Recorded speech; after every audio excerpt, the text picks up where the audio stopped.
Pricing का एक issue हुआ था, इट वाज रीएडजस्टेड।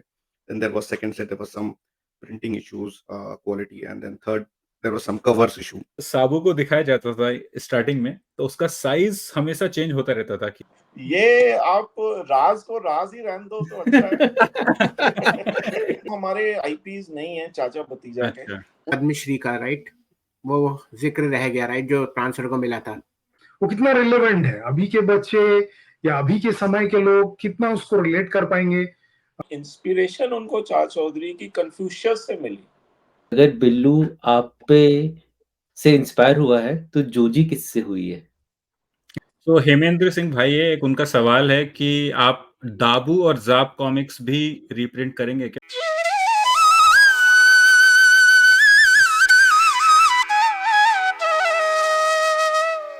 नमस्कार दोस्तों, हमारे पॉडकास्ट के एक और रोमांचक एपिसोड में आप सबका स्वागत है। आज हमारे पॉडकास्ट में आप सबके प्रिय कॉमिक दोस्त यानी अमित रावत, हमारे अपने प्रसन्नजीत भाई और मैं।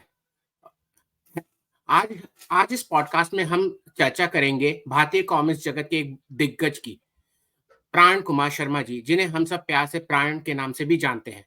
प्राण जी ने हमें चाचा चौधरी, साबू और बिल्लू जैसे प्यारे और यादगार किरदार दिए। उनकी रचनाओं से न केवल लाखों पाठकों का मनोरंजन हुआ, बल्कि भारतीय संस्कृति का अभिन्न हिस्सा भी अब वो बन चुके हैं। हास्य और सामाजिक संदेशों को अपने कॉमिक्स में उन्होंने बड़ी खूबसूरती से पिरोया है और उन्हें हम सब प्यार से भारत के वॉल्ट डिज्नी का खिताब भी दिया गया है। प्राण साहब को भारत सरकार द्वारा पद्मश्री से भी सम्मानित किया गया है। आज हम उनके प्रेरणादायक सफर के बारे में जानेंगे, उनकी प्रेरणाओं, चुनौतियों और दशकों से उन्होंने जो विरासत बनाई है उस पर चर्चा करेंगे।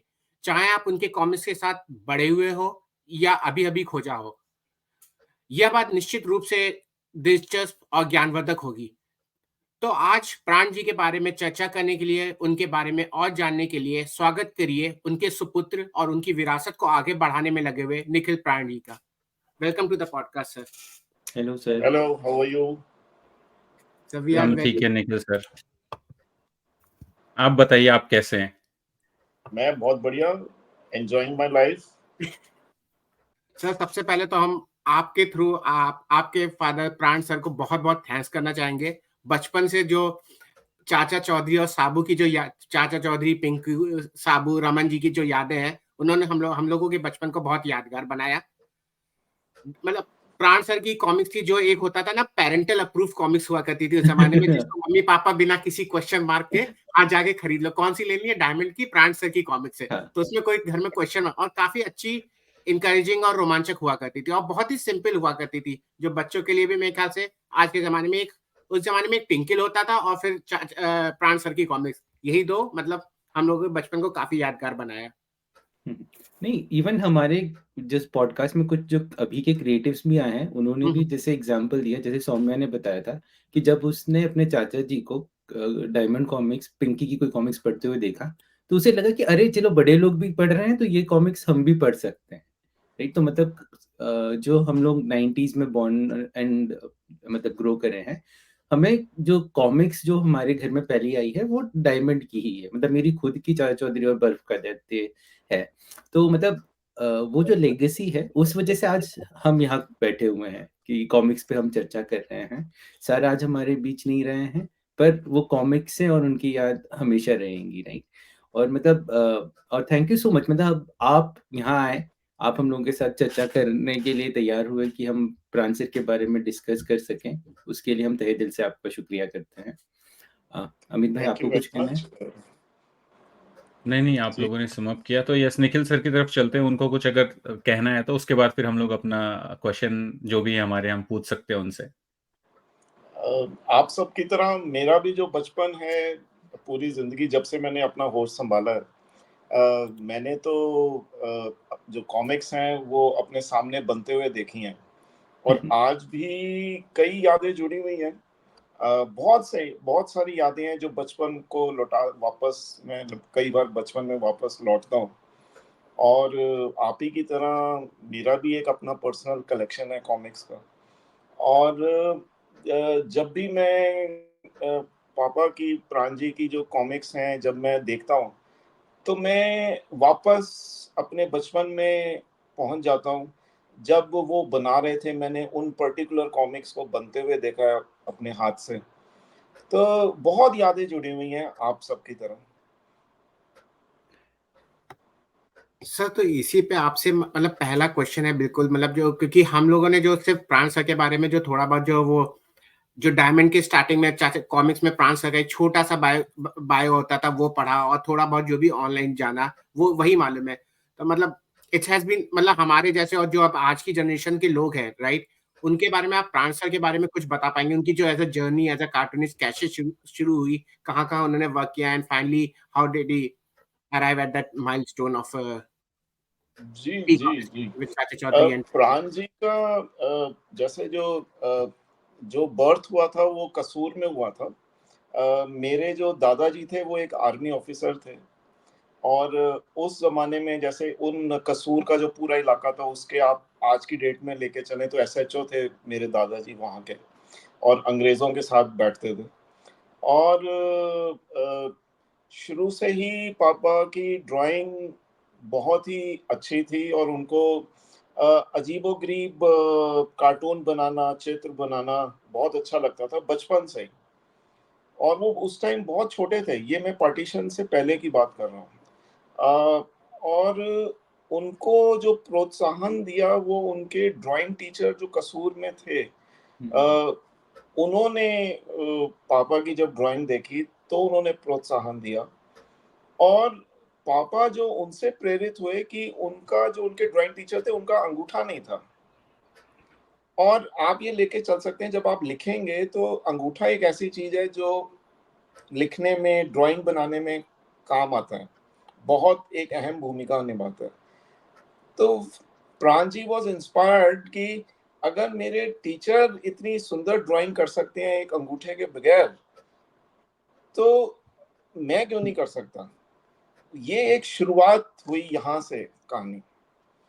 और पार्टीशन के बाद वो ग्वालियर आए, ग्वालियर में उन्होंने अपनी तालीम करी, और पूरे कॉलेज में, स्कूल में वो जो भी ड्राइंग का जो भी कार्यक्रम रहते थे, और जो भी प्रिंसिपल से जो भी एक कॉमन, जो एक अच्छे आर्टिस्ट की तरह उभरते चले गए। फिर उन्होंने मास्टर्स करी sir J school of art से, बॉम्बे से, ड्राइंग के अंदर। और उनके मन में हमेशा रहता था कि ये कार्टूनिंग की ही दुनिया है जो बहुत विचित्र है और बहुत अजीबोगरीब है, जिसमें कि बहुत सारे लोग हैं जो इनको एंटरटेन करा जा सकता है।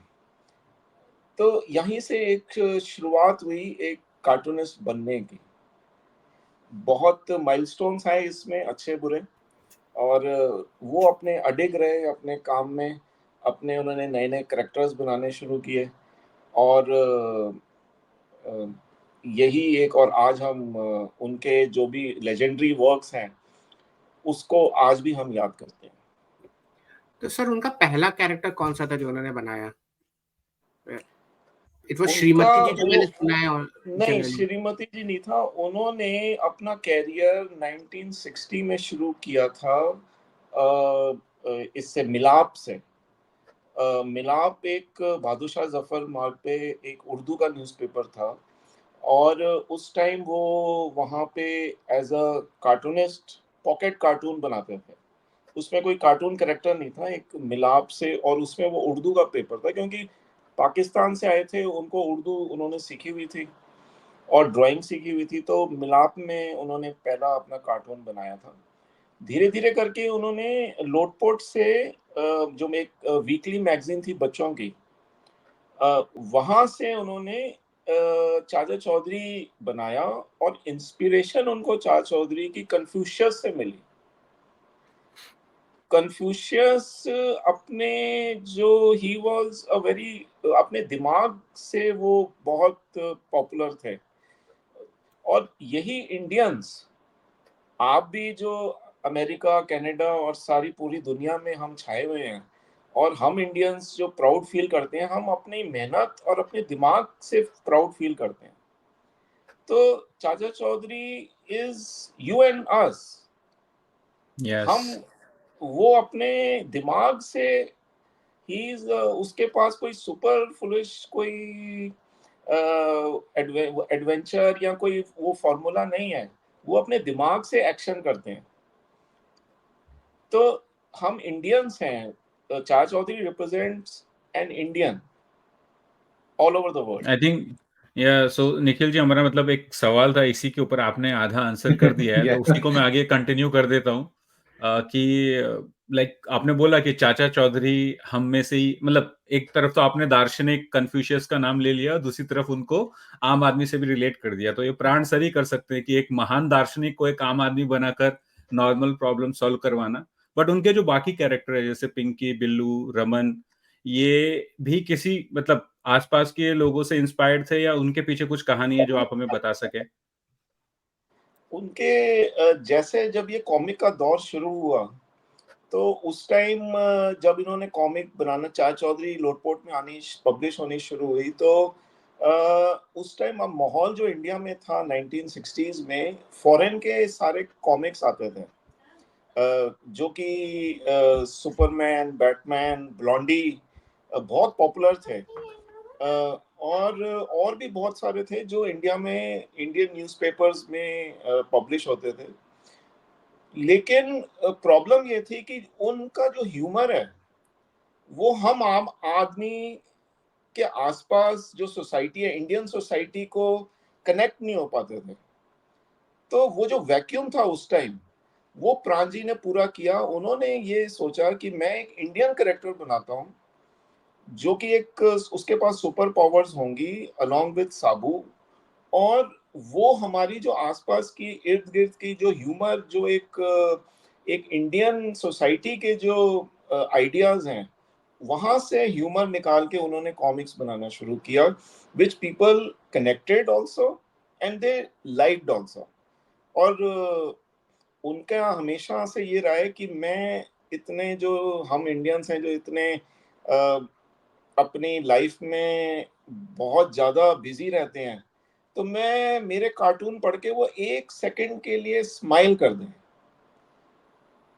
तो वो एक हँसी जो उनके रीडर के मन में लाने के लिए वो अपनी कॉमिक्स तैयार करते थे, विद इंडियन आइडियाज़। और जी, यही बिल्कुल। वजह है Chacha Chaudhary became instantly popular. Sir, मतलब मैं कल एक इंटरव्यू देख रहा था उनका, गुफ्तगू विद प्राण जी, आज से शायद 10 साल पहले आया हुआ था। जी, उसमें जी, उन्होंने जी। एक चीज़ बताई थी कि वो ना लाइब्रेरी जाया करते थे, उन्हें पढ़ने का बहुत शौक था। बहुत, और बहुत। और इसीलिए वो न्यूज़पेपर और प्रॉब्ली इतना उन्होंने पढ़ रखा था, एंड इसीलिए कन्फ्यूशियस को प्रॉब्ली एक आम इंसान के साथ वो मिलाकर एक रचना कर सके, जो चाचा चौधरी जैसी निकली है, राइट? और मतलब बिल्कुल, उन बिल्कुल। तो मतलब सॉरी, वो आप बोले। हाँ, नहीं मतलब उनमें दार्शनिक सोच पहले से ही थी। मतलब आप सोचो कि उन्होंने इंडियन मिडिल क्लास, राइट?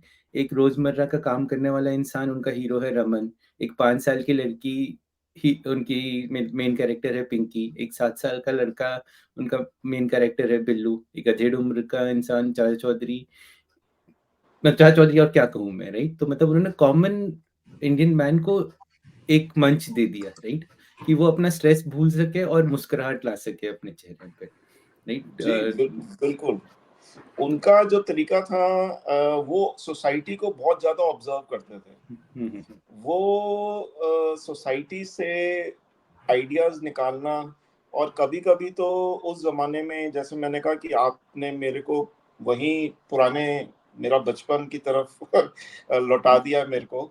और वो कई कई बार डीटीसी बस, हम क्योंकि दिल्ली के हैं, तो वो कई बार डीटीसी बस में वैसे ही अपना चले जाते थे कुछ टाइम के लिए। और वो जो पैसेंजर्स थे, उनको ऑब्ज़र्व करते थे और उनकी जो बातें हैं वो सुनते थे। कई बार वो बहुत ज़्यादा सोसाइटी को ऑब्ज़र्व करते थे, और वहाँ से उन्होंने आइडियाज़ निकालते थे, एक कॉमिक के लिए, अपने कैरेक्टरों के माध्यम से लोगों को हँसाना। जी। तो आई थिंक बिस्वजीत भाई ने भी हमें जॉइन किया है। हेलो सर, नमस्ते। Hello, hello. या सो दादा, आपका कोई सवाल है तो आप पूछ सकते हैं। नहीं, सबसे पहले तो नमस्ते निखिल जी। हाँ, सवाल तो बहुत सारे हैं मन में, क्योंकि हम सब बड़े हुए हैं फ्रांस सर के कॉमिक्स पढ़कर। शायद ही इंडिया में ऐसा कोई बच्चा होगा जो 90s में कॉमिक्स पढ़ता होगा और उसने पता नहीं होगा कि हु इज प्राण। बिकॉज एक चीज जो यूनिक होती थी डायमंड कॉमिक्स में, वो ये है कि आप जैसी कॉमिक्स खोलते हो, लेफ्ट हैंड साइड वाला जो पेज होता था उसमें प्राण साहब का इंट्रोडक्शन होता था विथ हिज फोटोग्राफ।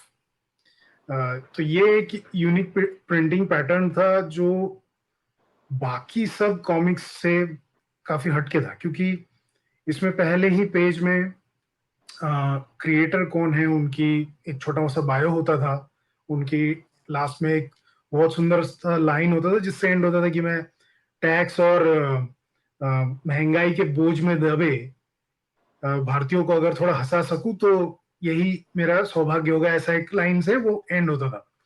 जी सो जी ये चीज दूसरी कॉमिक्स में नहीं होती थी। कई बार हमने कॉमिक्स पढ़ी है ऐसी कि उस समय में बचपन में उतना ज्यादा क्रिएटिव कौन है उस पर ध्यान जाता भी नहीं था। लेकिन ये एक बड़ी बात थी कि प्राण सर के बारे में सबको पता चल जाता था the moment you open the comic books, right?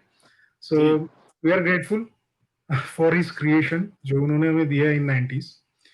Thank you most of them are humour based, जो बच्चों को या उस वक्त हमें बहुत ही यूनिक लगता था वो ह्यूमर।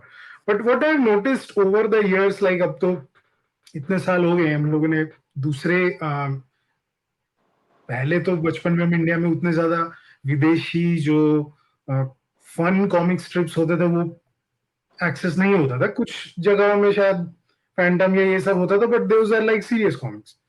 तो अभी हम लोगों ने जो बाद में इंटरेस्ट को बढ़ाया और बाकी भी विदेशी फनी कॉमिक स्ट्रिप्स हैं वो सब हमने पढ़ा।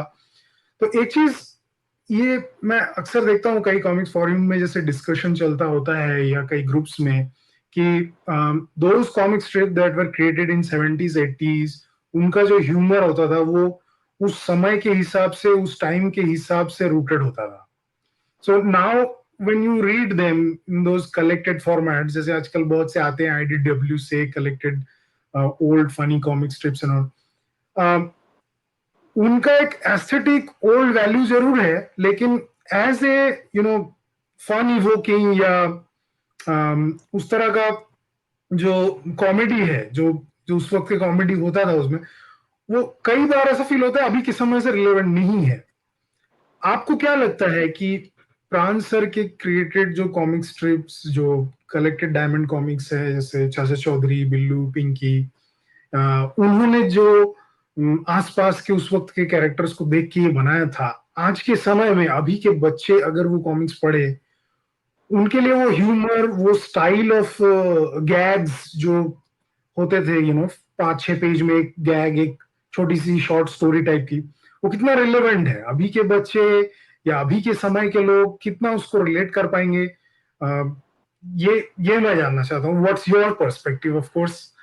जी जी जी जी मैं आपने बहुत कम टाइम में बहुत सारी बातें बोलते हैं और बहुत अच्छा लगा। मैं आपकी शुरुआत से ही इसको बात करता हूँ कि आपने ये देखा होगा कि वर्ल्ड ओवर जो भी कार्टून कैरेक्टर्स बने हैं दे हैव बिकम पॉपुलर, लेकिन आपको ये नहीं पता कि वो उसके पीछे जो आर्टिस्ट है, जो बनाने वाला या टीम है, आजकल तो टीम हो गई है कि जी, ड्राइंग कोई करता है, इंकिंग कोई करता है, कलरिंग कोई करता है, स्क्रिप्टिंग कोई करता है। तो it's a team to make one comic. Right. Specialisation का जमाना हो गया। तो ये वर्ल्ड ओवर ये कहानी है कि you will know that the cartoon character is very popular but not the cartoonist. Yes. तो प्राण जी ने ये अपार्ट फ्रॉम गिने चुने ही लोग हैं, वॉल्ट डिज्ने या और भी हैं, जैसे आप ब्लॉन्डी के कार्टूनिस्ट कौन है आपको इमीडिएटली रिकलेक्ट नहीं होगा, करेक्ट। लेकिन प्राण जी ने ये मेक श्योर किया कि कार्टूनिस्ट को भी तवज्जो दी जाए।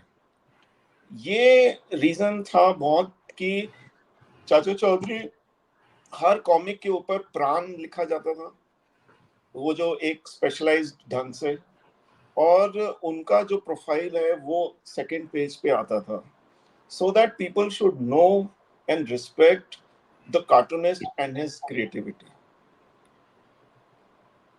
मैं इस चीज में, आपके और भी कई पॉइंट्स थे, मैं इस चीज में बिलीव करता हूँ कि विद टाइम वो भी एक दौर था, आज भी एक दौर है और आगे भी एक दौर रहेगा।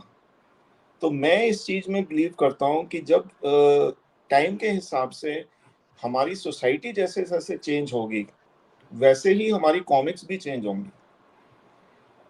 आपको याद होगा, या हमारे पास पुरानी जो सबसे पहली कॉमिक्स हैं उसकी भी एक कलेक्शन है, हमारे पास पूरी लाइब्रेरी है। और जब लोटपोर्ट में फर्स्ट कॉमिक्स आई थी तो उस टाइम चाचा चौधरी धोती पहनते थे। और क्योंकि इंडियंस जो हैं वह पगड़ी और धोती ही पहनते थे उस टाइम, और लोटपोर्ट में ऐसी स्टोरीज आती थी, और उस टाइम कार्ड्स का इतना नहीं था प्रचलन, बहुत ही कम गाड़ियां दिल्ली में होती थी, तो चाचा चौधरी के पास एक साइकिल होती थी ट्रेवल करने के लिए। तो और धीरे धीरे 1970s में 80s के अंदर चाचा चौधरी अमेरिका गए, वहां से फिर उनके अंदर एक स्टोरी डेवलप करी गई साबू के साथ, और फिर वहां पे जाके सूट बूट टी शर्ट अपना पहनावा चेंज किया, एक कार आई, एक ट्रक आया डग डग। आज की डेट के हिसाब से हम भी उसी चीज को आगे ले जा रहे हैं, और आज की डेट में जो कल्चर है वो ग्राफिक नॉवेल्स का आ गया है और डार्क एजेस का आ गया है। हम भी कुछ ऐसी ही स्टोरीज डेवलप कर रहे हैं जिसमें कि चाचा चौधरी, ये कभी नहीं पता चला कि पहले कौन चाचा चौधरी थे अपनी पुरानी यंग उसमें, या पिछले जो टाइम में। इस टाइप से जो आजकल फास्ट जो हो गया है उसमें हम नई नई स्टोरीज डेवलप कर रहे हैं विद टाइम, और ये टाइम के हिसाब से ही रहना चाहिए हमें। मैं इस चीज में बिलीव करता हूँ। सर आपने अभी जिक्र किया चाचा चौधरी अमेरिका गए, एक्चुअली मैं इसलिए मैं दिखाना चाहूंगा, मेरे पास यहाँ कॉमिक्स है चाचा चौधरी की और वो यही कॉमिक्स है। एग्जैक्टली आ रहा था, तो ज्यादा बुक्स तो हम लोग ला नहीं सकते कभी, क्योंकि यहाँ जो एयरलाइंस पर लिमिट वगैरह उसकी वजह से, तो सब कुछ का जो भी थोड़ा बहुत, लेकिन मैं सोचा कि एक कॉमिक्स लेके जाएंगे तो ये लेके जाएंगे जिसमें ये है। और आपने जो बोला सूट बूट पहनने वाला बात, वो इसमें एक्चुअली दो या तीन शायद स्मॉल स्टोरीज हैं। उसमें से एक में ये है कि इनको चाचा चौधरी को इनवाइट करते हैं कि वो यूएस आए, तो यहाँ आके वो पहली बार वो सूट पहनते हैं जैसा आपने बोला। फिर उसमें है ऐसा लिखा कि अरे ये तो अच्छा लग रहा है। तो मेरे वो जो 3 पीस जो उनका वो गेटअप था, वो शायद वो स्टाइल उन्होंने कंटिन्यू किया होगा बाद की कॉमिक्स में, आई गेस मे बी और फ्रॉम देयर। जी जी जी। और ऐसे और भी बहुत स्टोरीज हैं, मतलब ये एक काल्पनिक दुनिया है जिसमें कि आपको अपनी सोसाइटी के हिसाब से चलना है, क्योंकि एक कार्टूनिस्ट जो है वो अपनी सोसाइटी को ऑब्जर्व करता है और वहीं से ही चीजें, वहीं से ह्यूमर या स्टोरीज या कंटेंट उसके हिसाब से निकालता है। जी। मुझे तो वेस्ट कोट चाचा चौधरी से ही पता चला, मुझे पता नहीं था कि एक गारमेंट होता है जो वेस्ट कोट जैसा होता है। तो वो चाचा चौधरी वास्केट करके कहते थे कि यहाँ पे मैंने उतारा है, यहाँ छोड़ दिया है, वो तो तब मुझे लगा कि हाँ ये वेस्ट कोट है। और बहुत टाइम बाद कभी जब खुद पहना था समझा कि वो ये सूट का एक पार्ट है, जिसमें सूट हट गया तो वेस्ट कोट रहता है। जी जी। इसी में निखिल जी मैं एक क्वेश्चन ऐड करना चाहूंगा। आपने बोला कि आज के जमाने में टीम आ गई है, राइट? डिफरेंट लोग डिफरेंट डिपार्टमेंट में काम करते हैं। तो प्राण सर अकेले ही सब कुछ करते थे, मतलब स्टोरी एंड आर्ट पेंसिलिंग का हमें पता है, बट कलरिंग हो गया, इंकिंग हो गया, इसमें उन्होंने किसी की हेल्प ली या ये भी वो खुद करते थे? कैसे होता था मतलब? जी जी जी, आपने बहुत ही अच्छा क्वेश्चन पूछा है।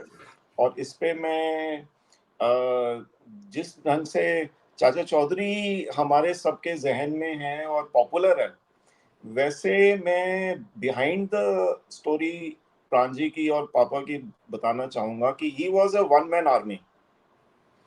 और मैं पूरी वर्ल्ड ओवर घूमा हूँ, पापा के साथ घूमा हूँ, और मैं वर्ल्ड ओवर जितने भी कार्टूनिस्ट हैं, आप कोरिया से ले लीजिए, ऑस्ट्रेलिया के ले लीजिए, आप अमेरिकन कार्टूनिस्ट एसोसिएशन के जितने भी हैं, सारे इन सब से हम सबसे जानते हैं, एक दूसरे से कनेक्टेड हैं, इंग्लैंड के हैं, यूरोप के हैं, ब्राज़ील के हैं। तो ये जितने भी मैंने ऑब्जर्व किया पापा को देख के और उन सब कार्टूनिस्ट को देख के, तो वर्ल्ड ओवर जितना काम प्रांजी ने किया है, मेरे को नहीं लगता कि किसी और ने किया है। मैं इसको थोड़ा और एक्सटेंड, इस ढंग से थोड़ा सा और एक्सप्लेन करना चाहूंगा कि प्रांजी ने कम से कम 8 या 10 कार्टून कैरेक्टर्स या आईपीज, आज की डेट में हम जिसको कहते हैं, वो क्रिएट करे हैं। और हर आईपी अपने आप में नायाब है और पॉपुलर है। चाचा चौधरी, बिल्लू, पिंकी, रमन, श्रीमती जी, साबू, राका, दाबू, और भी एनिमल कैरेक्टर्स भी हैं। और इन रॉकेट सब के ऊपर एक continuous weekly, fortnightly stories, Channi चाची और भी कुछ फीमेल कैरेक्टर्स हैं, उसके ऊपर हर बार, हर वीक एक नया आइडिया से कॉमिक बनाना। प्राण यूनिवर्स, जिसको आज की डेट में हम एक शेप देते हैं, एक नया हमने एक वर्ड कॉन किया है आज की डेट में, आज प्रांस यूनिवर्स या वॉल्ट डिज्नी यूनिवर्स जिसको हम कहते हैं, वो प्राण जी ने आज से 40 साल पहले क्रिएट कर चुके थे। और आप वॉल्ट डिज्नी या मार्वल के अगर यही यूनिवर्स देखोगे तो वो हर आर्टिस्ट की बहुत बड़ी टीम है, लेकिन over here he was just one man army जो ये सारी चीजें कर रहे थे। दुनिया में कोई भी ऐसा कार्टूनिस्ट नहीं है जिसने इतने सारे आईपीस के साथ इकट्ठे चले हों 40-50 साल तक। जी, बिल्कुल, बिल्कुल।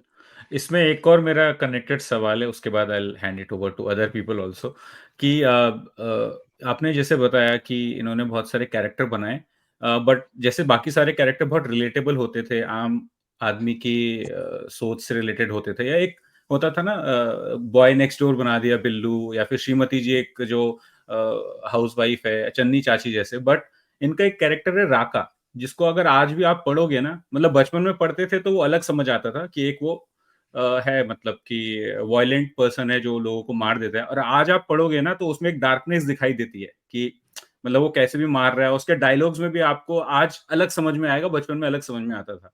तो उसके जी पीछे आपको क्या लगता है, उनका इंस्पिरेशन क्या था और उनका क्या माइंडसेट था उस कैरेक्टर को बनाने के लिए, क्योंकि वो बहुत डिफरेंट है बाकी और कैरेक्टर्स से? जी जी, ये एक टाइम के हिसाब से था। मैं आपको एग्जैक्टली बताता हूँ, क्योंकि उस टाइम हम भी अपने टीन एज में ही थे। और जो हमारे पब्लिशर थे डायमंड वाले, तो क्या था कि जब पहली कॉमिक रिलीज हुई चाचा चौधरी अंतरिक्ष में, तो वो एकदम से इंस्टेंट हिट हो गई। और उसके बाद धीरे धीरे करके और भी कॉमिक्स आनी शुरू हो गई, चाचा चौधरी की, बिल्लू की, ऐसे करके 99 कॉमिक्स आ गई। ये तो उसके बाद जब वो कॉमिक्स पॉपुलर हो गई, ये तो फील आ गई थी कि कॉमिक पॉपुलर हो गई हैं और अब रिदम में आनी शुरू हो जाएंगी। तो पापा ने पब्लिशर के साथ बैठ के एक आइडिया निकाला, यार क्यों ना हम एक नया कैरेक्टर डेवलप करते हैं जो सिर्फ 100वां अंक होगा, और every 100th issue will be that character. तो इस कॉन्सेप्ट के साथ कुछ हुआ और उन्होंने सारे खुश कि ये तो कुछ नया आइडिया है। और उसके बाद उन्होंने राका इजाद किया।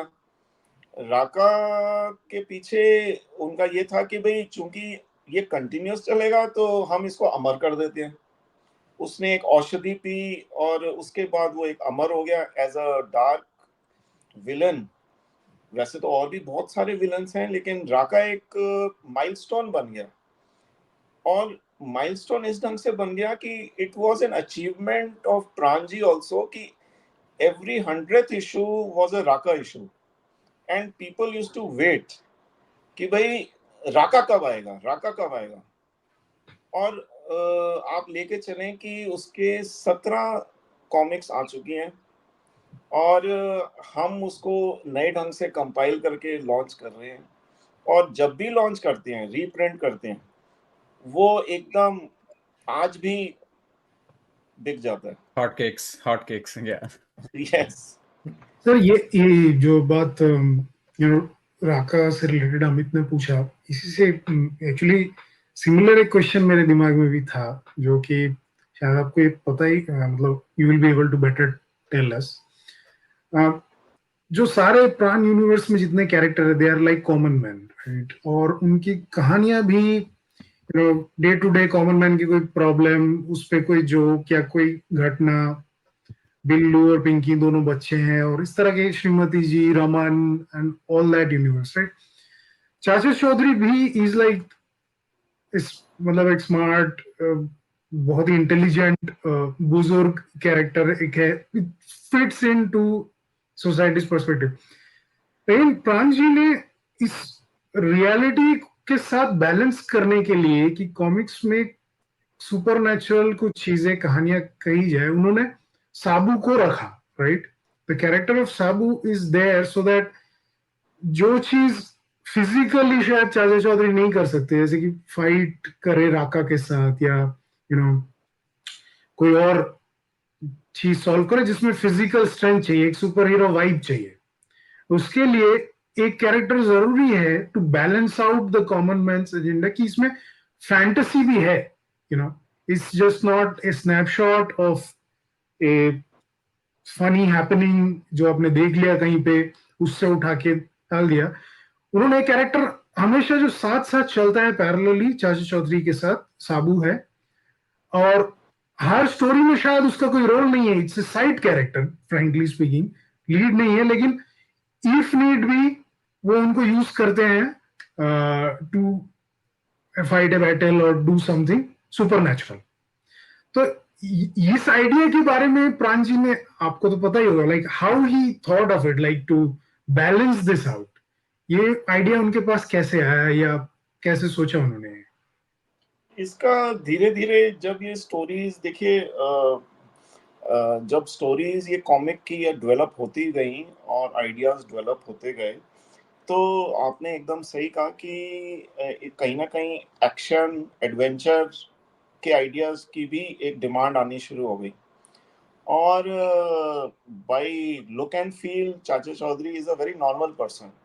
अगर थोड़ा सा चाचा चौधरी अपना दिमाग तो यूज कर सकता है, लेकिन अगर उसको दिखाना है कि वो मुक्का मार रहा है और तो थोड़ा सा अजीब लगेगा।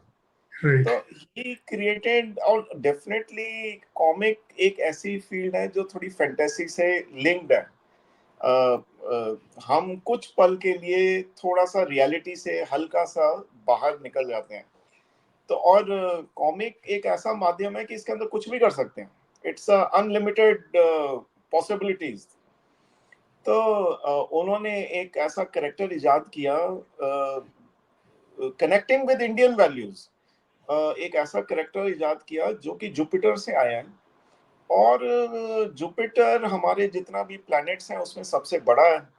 तो वैसे ही उसका भी डील डॉल अपने आप में, मतलब 2 मंजिल बड़ा, भारी भरकम, एकदम मैस्कुलाइन पर्सनालिटी, और यहाँ के जो जितने भी हैं लोग डर जाएं, और वो एक जोड़ीदार बन गए चाचा चौधरी जी के साथ। और जहाँ पे अकल चाहिए वहाँ चाचा जी, और जहाँ पे मैस्कुलाइन या वो चाहिए तो वहाँ साबू। और उसके साथ ह्यूमर भी है, मतलब ऐसा नहीं है कि चाचा चौधरी के साथ सिर्फ एक मारधाड़ ही है और वो है, लेकिन कहीं ना कहीं एक ह्यूमर भी आता है बहुत स्टोरीज में। तो और जब वो धरती पे साबू आए तो उनको इंडियन हॉस्पिटैलिटी बड़ी अच्छी लगी, क्योंकि we Indians are very hospitable. And उनको साबू जब आए तो उनको चाची की हाथ के खाना बहुत अच्छा लगा, हॉस्पिटैलिटी बड़ी अच्छी लगी। तो वो दौर था कि फिर उसके बाद उन्होंने वापस जुपिटर गए ही नहीं। सर सर अच्छा हाँ जी मंसूर भाई आप पूछ लीजिए। अच्छा, मेरा ये क्वेश्चन था, जैसे मतलब चाचा चौधरी, राका साबू, चाची, ये तो एक मतलब एक प्राण जी का द बिगेस्ट क्रिएशन है। लेकिन मैं उनके जो छोटे 2 क्रिएशन है जो मेरे को बचपन से बहुत फेवरेट थे, एक था बिल्लू और एक पिंकी। क्योंकि वो हमारे चाइल्डहुड में ना हम लोग अपने बचपन से रिलेट कर सकते थे आसपास किसी, कोई बिल्लू की तरह, कोई पिंकी की तरह, इस तरह से। और फिर Raman ji was like somebody from around the family, right? तो इन लोगों के पीछे भी कोई मतलब जैसे आसपास बिल्लू पिंकी घर के किसी बच्चों पे बेस्ड हो, रमन कोई किसी पे बेस्ड हो, ऐसा भी था क्या? जी जी जी, बिल्लू एक्चुअली मेरे पे ही बेस्ड था। मेरे अब तो बाल नहीं रहे। और ऐसे ही बाल थे कि मेरे आपके आंख ढकते हुए? आपकी आंखें ढकी हुई थी क्या? हम अब तो बिल्लू की आंखें हम देख रहे हैं यहाँ पे। तो मैं बचपन में जब गर्मियों की छुट्टियों में खैर अभी तो बिल्लू से करते हैं, तो बिल्लू जो था वो मेरे पे बेस्ड था। और मेरी जो सिस्टर है शैली, उसके बेस पे पिंकी थी। और ये कैरेक्टर्स डेवलप हुए, एक आइडिया आया। और आप ये देखिए कि हर कैरेक्टर डिफरेंट है। उसकी जो फैमिली है, उसका जो फ्लेवर है, यॉनर है, इट इज टोटली डिफरेंट। आप चाचा चौधरी का ले लीजिए, वो डिफरेंट है, इंटेलिजेंस एक्शन सीरीज। बिल्लू का ले लीजिए तो क्रिकेट, एंड उसकी जो बॉयज के जो टीनेजर, जो आर्चीज का जो आइडिएशन है, तो it is an Indian Archies. और उसके बाद आपका Pinki is just like naughty और कुट कुट, उसकी जो जोड़ीदार है, तो she is a very naughty girl. और बाकी श्रीमती जी जो है वो हाउसवाइफ की तरफ आ गए। मेरा फेवरेट रमन है। रमन इंडिया के अंदर मोस्टली बहुत लोग, अब तो प्राइवेटाइजेशन बहुत हो गया, लेकिन जब रमन का करा था, आइडिया किया था, तो उस टाइम गवर्नमेंट सर्वेंट्स बहुत होते थे। तो Raman was a typical government servant, office going person. और हमारे घर के आसपास भी I think mostly business class कम थे और ऑफिस के लोग ज्यादा थे। तो I think he was inspired by them, their ideas, and उनकी जो ऑफिस की जो नोक झोंक होती है, आई थिंक हम सारे अपने ऑफिस में कहीं ना कहीं जानते हैं चीजों को। तो वहीं से ह्यूमर निकला जी। सर रमन पे है तो एक और चीज है, रमन के साथ बहुत बड़ी चीज हो रही है। रमन हम एक को एक नेशनल अवार्ड मिला था, राइट? रमन को हमने, रमन की ना एक कॉमिक आई थी, यूनाइटेड वी स्टैंड। रमन के अंदर 3 कैरेक्टर हैं जो हिंदू, मुस्लिम और सिख हैं। उसके अंदर कैरेक्टर मोगा सिंह और खलीफा। करेक्ट। तो उसके ऊपर हमने एक कॉमिक बुक निकाली थी, रमन यूनाइटेड वी स्टैंड। और वो हमने रिलीज कराई थी श्रीमती जी इंदिरा गांधी से, प्राइम मिनिस्टर उस टाइम थी वो। और आप ये देखिए कि उनका जो डेथ हुई उसके 15 दिन पहले ही हमने वो कॉमिक बुक रिलीज करी थी। तो we are very fortunate and honoured कि भी उन्होंने ये बुक नेशनल इंटीग्रेशन क्योंकि डिपिक्ट करता है। एक रमन की जो कॉमिक है, उसके जो अपने अपने ह्यूमर हैं वो तो हैं ही, लेकिन एक क्योंकि इंडियन सोसाइटी एक अपने आप में ही नेशनल है। मतलब हर प्रांत के आपको एक अलग टेस्ट मिलेगा। राजस्थान के ले लीजिए, कश्मीर के ले लीजिए, यूपी के ले लीजिए, सारे लोग अलग हैं। तो रमन इंडियन सोसाइटी डिपिक्ट करता है, बहुत बहुत ह्यूमर है। I really like it. It's a common man, right sir? जी बिल्कुल। तो सर यहाँ पे मैं आपको कुछ और भी बताना चाहता हूँ। जैसे आपने कुट-कुट का ज़िक्र किया, तो जब मेरी पहली बेटी हुई, तो मेरे पापा ने उसका नाम, बुलाने का नाम रखा कुट-कुट, और उन्होंने कहा कि चाचा चौधरी मतलब पिंकी की गिलहरी से तेरा नाम मैं रख रहा हूँ। तो मतलब ये चीज़ है ना कि सिर्फ बच्चे ही नहीं, जो अभिभावक भी हैं वो भी मतलब इम्पैक्ट हुए थे जो प्राण सर की स्टोरीज में से। जी और जी और एक चीज़ जो मैंने नोटिस करी ना कि जो आपकी कहानियों जो आपने भी बताया हमको, और जो मैं प्राण सर के वीडियोस और वो सब देख रहा था, कि प्राण sir was a very learned man, right? And that's why like कि ही आउटशोन प्रॉब्ली हिज कंटेम्पररीज। मतलब आप अगर देखिए राइट कि इवन जो राका की बात हुई तो उस पे हमने एक पॉडकास्ट करा था 1 घंटे का, और उसमें एक चीज़ मैंने नोटिस करी थी कि पंचभूत उन्होंने राका का सॉल्यूशन रखा था, ठीक है? तो मतलब वो हमेशा ग्राउंड रूट्स पे भी रहे, और मतलब उन्होंने हमेशा सोच रखा था कि मतलब कॉमन चीज़ों से ही किसी भी लाइक कि अमरता हो या कुछ भी हो, वो कोई भी प्रॉब्लम अनसॉल्वेबल नहीं है। सो वो तो कॉमिक फ्रंट में जीनियोसिटी हो गई। बट सर मुझे ऐसा लगता है कि प्राण सर ना स्ट्रीट स्मार्ट भी थे, क्योंकि अगर आप देखोगे कि उन्होंने आईपीस अपने साथ रखे, राइट? जो कि नॉर्मली काफ़ी आर्टिस्ट लोगों को इंडिया में तो वैसा प्रचलन नहीं होता होगा ना उस समय। तो मतलब he was ahead of his time on on saving his creations. तो मतलब अगर आपको उसके बारे में कुछ मतलब उनकी थॉट प्रोसेस या ऐसा कुछ आपको इnkling है, तो मतलब we would like to know on that कि how how he conceive, right? कि मतलब जनरली कैसा होगा कि कोई भी पब्लिशर या कुछ आएँगे तो वो सब राइट्स अपने पास ले लेंगे ना, कि मतलब क्योंकि they are investing money on it. But so जैसे कि even in that time getting his bio printed on a inside of a cover is not a small thing, right? So so yes yes so there has to be somewhere कि he could dictate, and what मतलब कि is it because by the time the publishers approached him he was already such a big name that he could do all this, he was already aware of the copyright laws, or it's just that his fame was so much that nobody dared challenge that? नहीं, देखिए ये एक personality होती है। हम्म आपने दो बातें बोली इसके अंदर,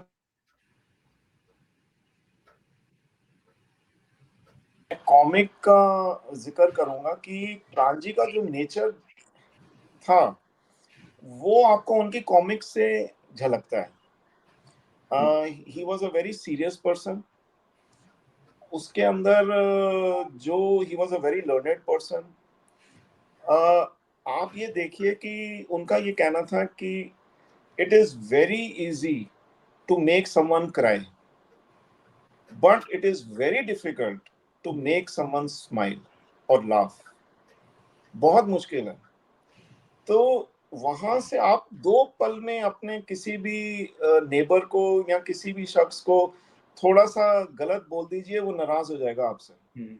लेकिन किसी को हंसाना बहुत मुश्किल काम है, और रोज एक नए आइडिया से हंसाना वो और भी मुश्किल काम है। It's a really a tough and challenging work. तो और जो उनका स्टाइल था ड्राइंग का, वो ही was a very simple person. मैं ये उनको जो ऑब्जर्व करता हूँ, ये मेरी अपनी धारणा है। To be a simple and lead a very simple life is the most difficult thing. हम आज के दौर में इतने हमारे पास बम्बार्डमेंट है मीडिया की, शोशेबाजी की, मोबाइल्स की, हम जो नई जनरेशन है वो ड्रिफ्ट हो जाती है। लेकिन आप अगर अपनी एक लाइफ सुकून से जीना चाहते हो तो you have to remain grounded and simple. तभी आपका मेंटल लाइफ आप सक्सेस लीड कर सकते हैं। ये मेरा पहला था जो आपने बोला। दूसरा पॉइंट था कि आईपीज का। Yes, he was very particular about his IPs. जो मैंने आपको कहा कि उनकी कॉमिक्स में प्राण जो ऊपर आता था, प्रांस इंग्लिश में आता था। मेरे पास लेटर्स भी हैं कि उन्होंने he specified and made sure that Pran जो नाम है वो मेरा सबसे आगे रहे and people should know who is the creator. हर कॉमिक बुक की तो बात अलग है, लेकिन हर कॉमिक स्ट्रिप में जितनी भी स्टोरीज हैं उनमें कॉपीराइट प्राण फीचर्स हमेशा आता था। तो he was and he learned कि कॉपीराइट लॉ क्या है, time to time law, Indian laws कैसे चेंज होती हैं, अमेरिकन लॉज क्या हैं. He was a very learned person. और उनके जो दोस्त थे जिनकी डेथ हो गई, आईपी लॉयर थे मिस्टर दावर.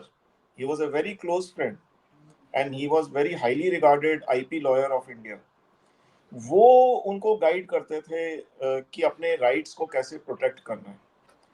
और देखिए, जैसे आपने कहा कि इंडियन पब्लिशर तो एक बिजनेसमैन है, और आज के दौर में तो लॉज ऐसे आ गए हैं कि इवन द क्रिएटर अपना फुट डाउन कर लेता है कि भाई आपको मैं सिर्फ इंडियन राइट्स ही दूंगा या हिंदी के ही दूंगा, है ना, या म्यूजिकल ही दूंगा, क्योंकि लॉज ऐसे आ गए हैं, people are aware of it.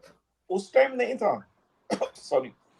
तो वो इतने कनेक्टेड थे और ही मेड श्योर दैट जो उन्होंने अपना क्रिएशन किया है वो उसके फ्रूट्स जो हैं वो रीप करें. और उन्होंने मेहनत भी की और राइट्स को प्रोटेक्ट भी किया. ऐसा नहीं है कि it was a smooth selling.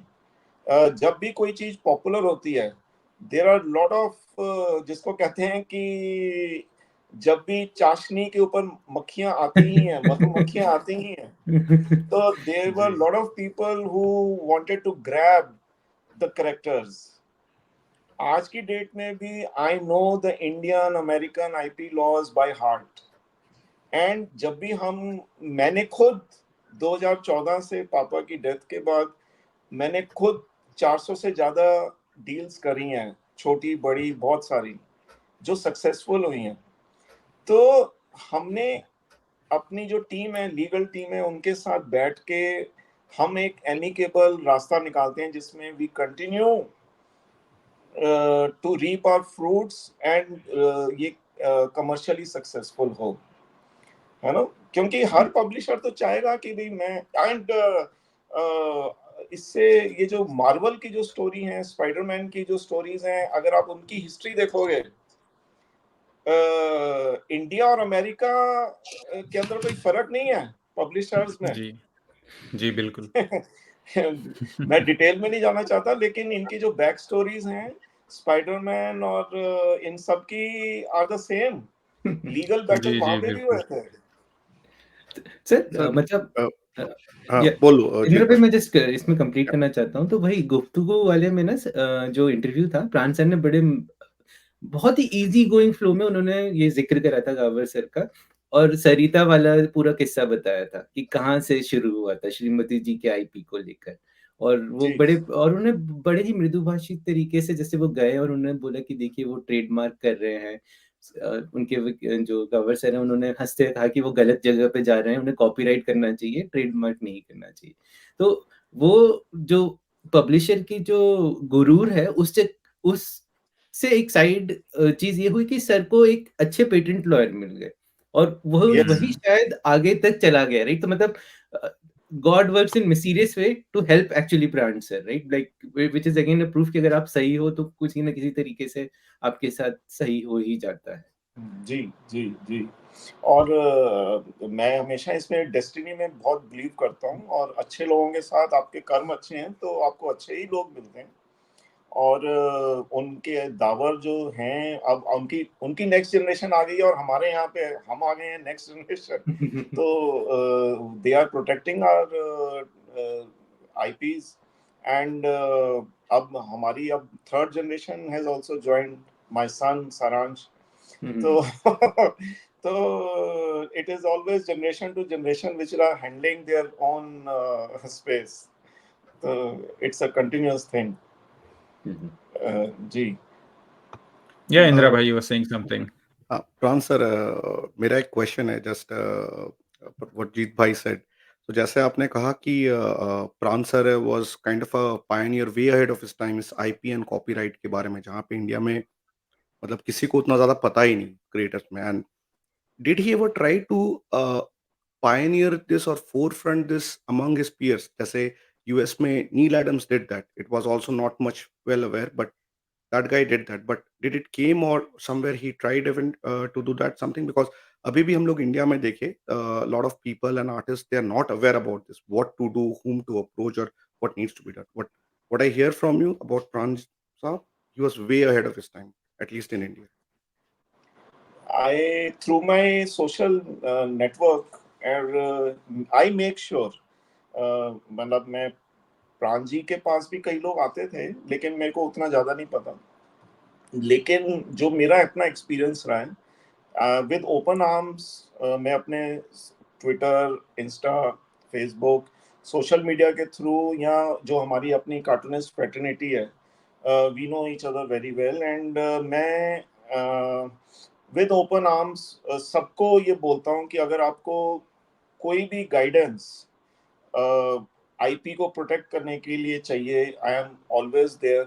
मैंने कईयों को गाइड भी किया है, मेरे से सीनियर भी लोग हैं, मैंने उनको भी गाइड किया है कि what is the right thing to do, how to approach and make commercially successful IPs.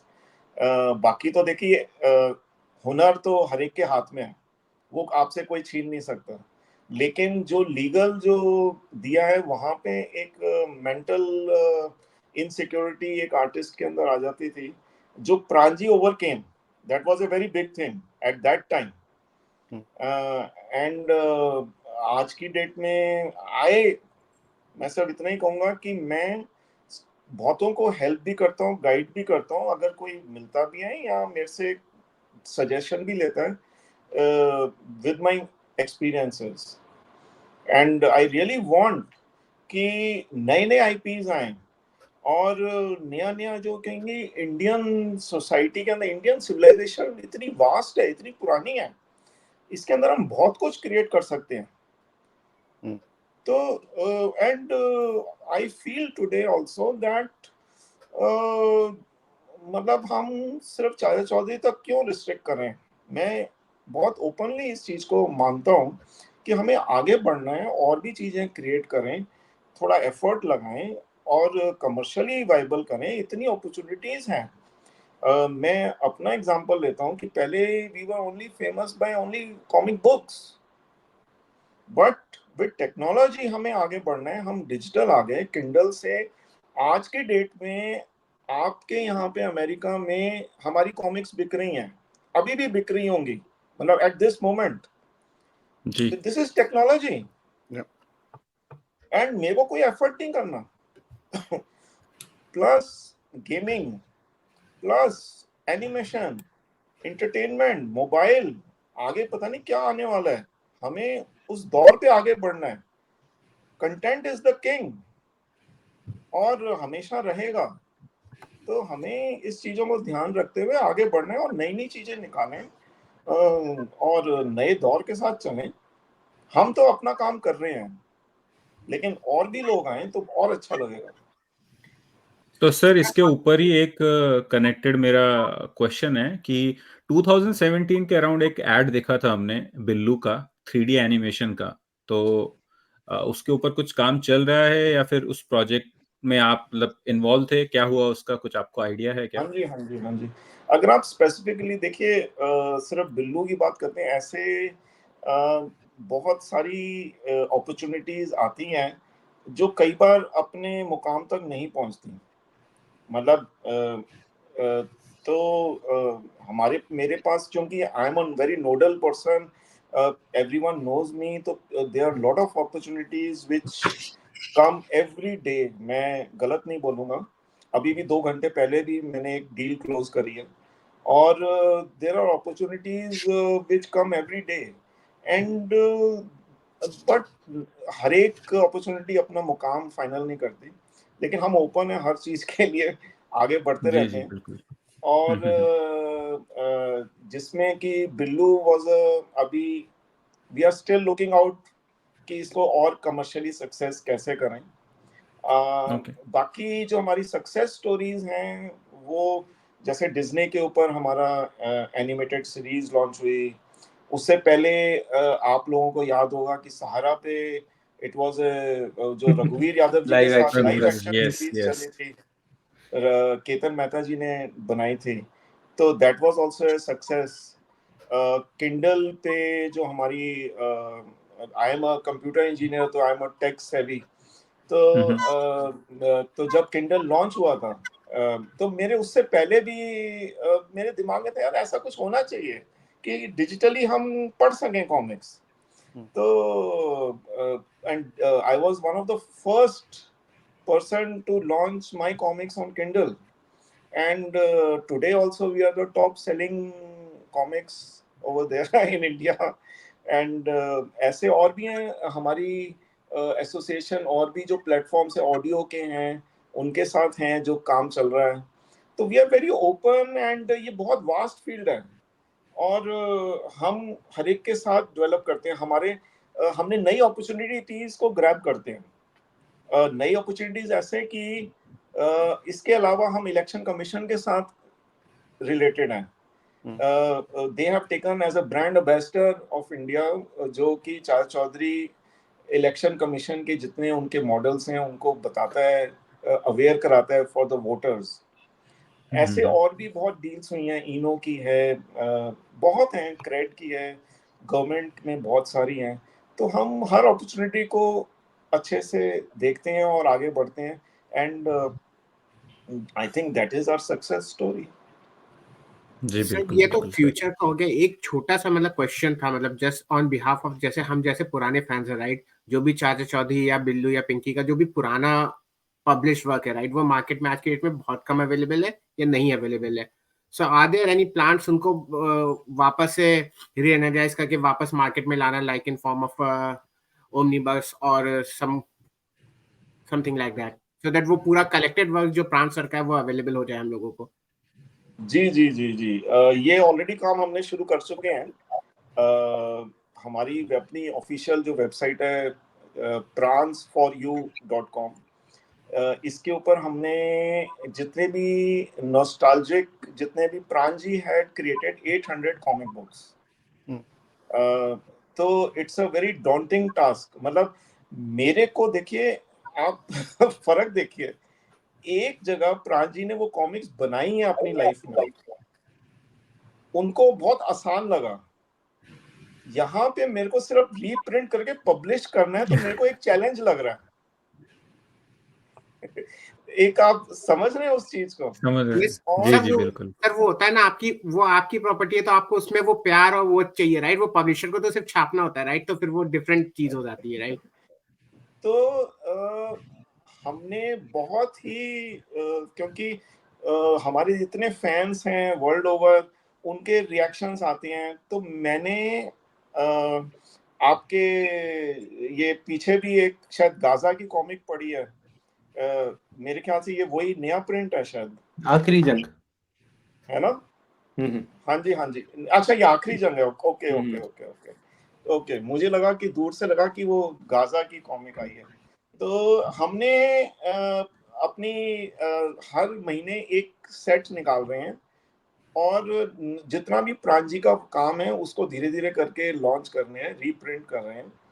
And हमें बीच में प्रॉब्लम आई थी कि प्रिंटिंग ठीक नहीं है, हमने उसकी भी क्वालिटी बहुत अच्छी कर दी, रिफाइन कर दी, नॉस्टैल्जिक फीलिंग से कर दी। हाँ जी, ये वाली सीरीज राइट। तो इसकी लेकिन फील हमने वही रखी, नॉस्टैल्जिक फीलिंग, जिसके अंदर हमने वही फील से हम लेके आ रहे हैं और आगे भी लाते रहेंगे। और ये हमारा पूरा चैलेंज है। और मैंने जब मैंने अपनी लाइब्रेरी जब निकालनी शुरू करी, तो अभी हम जो हमारा फ्यूचर के अंदर जो पापा की लाइफ में भी कुछ चीजें नहीं छपी जो उन्होंने न्यूज़पेपर में छपाई थी, तो वो बहुत जल्दी उसको भी लॉन्च करने वाले हैं। There are okay. Some issues जो न्यूज़पेपर में हमने वो कलेक्शन जो आज तक नहीं छपे, उसको हम लॉन्च करने वाले हैं, एंड आपको बहुत जल्दी वो चीज मिलेगी। एंड मेरे को लगता है उसके अंदर नॉस्टैल्जिक वैल्यू बहुत ज्यादा है। सर वन क्वेश्चन मैं एक चीज पूछना चाहता था कि आपने बताया 800 कॉमिक्स उन्होंने क्रिएट की है अपने लाइफ टाइम में, that's like a enormous amount of creativity life time. मतलब इतना ज्यादा कंटेंट बना पाना शायद ही किसी क्रिएटिव के लिए अभी के समय में पॉसिबल हो. So and his work was always very confident कि ह्यूमर स्टाइल में, क्योंकि देखिए मैं ये कहना चाहूंगा कि मुझे याद है हम जब कॉमिक्स लाइक कहीं ट्रैवल कर रहे हो रेलवे स्टेशन से या ट्रेन में बैठने वाले, तो वहाँ रेलवे स्टेशन में जो कॉमिक्स होती थी, जनरली पेरेंट्स देखते थे कि क्या कॉमिक्स लेने वाला है. तो कई बार ऐसा होता है ना 80s 90s में जो कॉमिक्स बाकी और भी मार्केट में अवेलेबल थी, लाइक 80s में तो इंद्रजाल भी थी एंड 90s तक वो चली, फिर दूसरी कॉमिक्स कंपनीज जो आई, राज कॉमिक्स, मनोज कॉमिक्स, ये सब, उनमें कंटेंट बहुत डिफरेंट होता था from what is there in Diamond Comics, Pran ji की जो कॉमिक्स होती थी, राइट. तो पेरेंट्स के लिए मैंने देखा था कि ये सेफ बेट है, बच्चों को अगर दिलानी है कॉमिक्स तो चाचा चौधरी की बिल्लू पिंकी की कॉमिक्स दिला दो. इसमें बहुत ही एक नॉर्मल सी कहानी होगी, एक छोटी सी गैग होगा या कुछ होगा, हास्य रस से भरपूर उस तरह की चीज होगी, कोई मारधार, बहुत ज्यादा वायलेंस, इस तरह का कोई कंटेंट नहीं होगा, राइट. तो आई मीन बाद में जब ये राका वाली कॉमिक्स आनी शुरू हुई या उस तरह की चीजें आनी शुरू हुई, तो डायमंड कॉमिक्स में भी थोड़ा बहुत वायलेंस का एलिमेंट आना स्टार्ट हुआ, जो कि बिल्कुल नहीं था. आप देख लो किसी भी और कॉमिक्स में, नहीं. तो एज ए क्रिएटर, जहां प्राण जी को पता था कि उनका जो कंटेंट है वो बच्चों के लिए एक पर्टिकुलर जॉनर को प्रेजेंट करता है, जो क्लीन एंड वेरी सिंपल और बहुत ही ह्यूमरस, उस तरह की चीज है. अगर वो अपने इस कंटेंट में वो एलिमेंट्स लेके आए, जैसे कि वायलेंस या खून खराबा या रियल लाइफ से रिलेटेड गुंडे बदमाश ने खून करके भाग गए, उस तरह का चीज. Raka he is a thug, he is that kind of person. Was he ever in doubt कि मैं जो मेरा यूनिवर्स है उसमें ऐसी चीज लेके आ रहा हूं जो तो शायद बच्चों को दूसरे कंटेंट में मिलती है, and peoples who are not comfortable with those things, उन्हें लगेगा कि अब यार चाची चौधरी की कॉमिक्स में भी अब मारधार खून खराबा ही आ गया, अलग क्या रहा. Was there ever such a thought, या ऐसा कुछ उन्होंने कभी सोचा उस वक्त, या आपको पता है उस रिलेटेड? मेरे को लगता है कि विश्वजीत जी कि हर एक कार्टूनिस्ट का एक अपना स्टाइल होता है. मैं इसको इस ढंग से लेके चलूंगा कि जितने भी इंडियन या फॉरेन के जो आईपी या कार्टून्स तैयार हुए हैं, उनका एक अपना स्टाइल है. और जैसे चाचा चौधरी या और भी जो प्रांजी ने क्रिएट करें, उनके अंदर एक अपना स्टाइल है, उसकी एक अपनी फैन फॉलोइंग है. बाकी और भी हैं हमारे मनोज जी और बाकी जितने ये राज कॉमिक्स के जो हैं, नागराज या जितने भी हैं, उनका एक अपना स्टाइल है, उनकी एक अपनी फैन फॉलोइंग है. ऐसे ही जो फॉरेन के अमेरिकन के हैं, उनकी एक अपनी फैन फॉलोइंग है. तो अगर आपको वो चीज अच्छी लगती है तो आपको वही अच्छी लगेगी. जहां तक राका का इंट्रोडक्शन है, कहीं ना कहीं एक वो एंटरटेनमेंट वैल्यू, और जो मैंने आपको कहा कि हर 100वां अंक एक मेन क्राइटेरिया था उसको, एक और उस टाइम एक 100वां अंक एक माइलस्टोन लॉन्च करना एक बहुत बड़ी बात होती थी. तो वो चीज को मद्देनजर रखते हुए उसका एक फ्लेवर थोड़ा सा एक्शन पैक्ड, थोड़ा सा पंच थोड़ा ज्यादा करा डेफिनेटली. लेकिन जो आज के कई और कॉमिक्स का जो फ्लेवर है, जो दूसरे कैरेक्टर्स का है, उतना नहीं होगा. वो एक अलग टोन में है, उसकी एक अपनी फैन फॉलोइंग है. राका की एक अपनी फैन फॉलोइंग है. तो हर एक का अपना अपना स्टाइल है. मैं इसमें कोई बिलीव नहीं करता कि कौन सी चीज अच्छी है या वो है. तो राका का एक अपना पंच है जी. सर एक और क्वेश्चन मेरा है रिगार्डिंग प्राण साहब के. he had a long career as a cartoonist, right? And during that time, like हम लोग जब मतलब ये मेरे पास अभी भी है बचपन में, मैं जानना चाहता हूँ कि उस वक्त उनके जो कंटेम्पररीज थे कार्टून में, कार्टून कॉमिक स्ट्रिप्स बनाते थे, मतलब एक ही चीज मुझे ज्यादा याद है कि उस वक्त ये इंद्रजाल में एक पेज करके आता था, ये आपको शायद याद होगा, पिंटू जी, हाँ you जी, know, हाँ जी, आबिद आबिद सूरती, नहीं ये शिहाब का है सर, शिहाब जी, शिहाब राइट, जी। तो हाँ जी, इस तरह के जो उस वक्त दूसरे और भी कार्टूनिस्ट थे specifically, like Abid Surti sir, तो अगेन वो like serious and that kind of content, style अलग था जैसे कि आपने बताया, राइट। हाँ लेकिन जी, अब मैं सोचूं प्राण साहब के जैसा उनके स्टाइल में, अगर गैग्स के स्टाइल में जो कॉमिक स्ट्रिप्स बनाना, ये उस वक्त कौन कौन और करता था, जैसे कि एक तो ये मैंने आपको एग्जांपल दिया शेहाब जी का, मैंने देखा है एक दो कुछ पेजेस होते थे, वो दूसरे तरह का आर्ट भी करते थे, मुझे पता है कवर आर्ट बनाए हैं उन्होंने कई कॉमिक्स के एंड ऑल। जी, हमारे बंगाल में है नारायण देवनाथ जी, उन्होंने भी कार्टूनिस्ट जॉनर मिला के ही कई कॉमिक्स बनाए हैं, जैसे कि हम लोग कुछ कैरेक्टर्स है हादा होदा, बाटुल द ग्रेट, इस तरह का।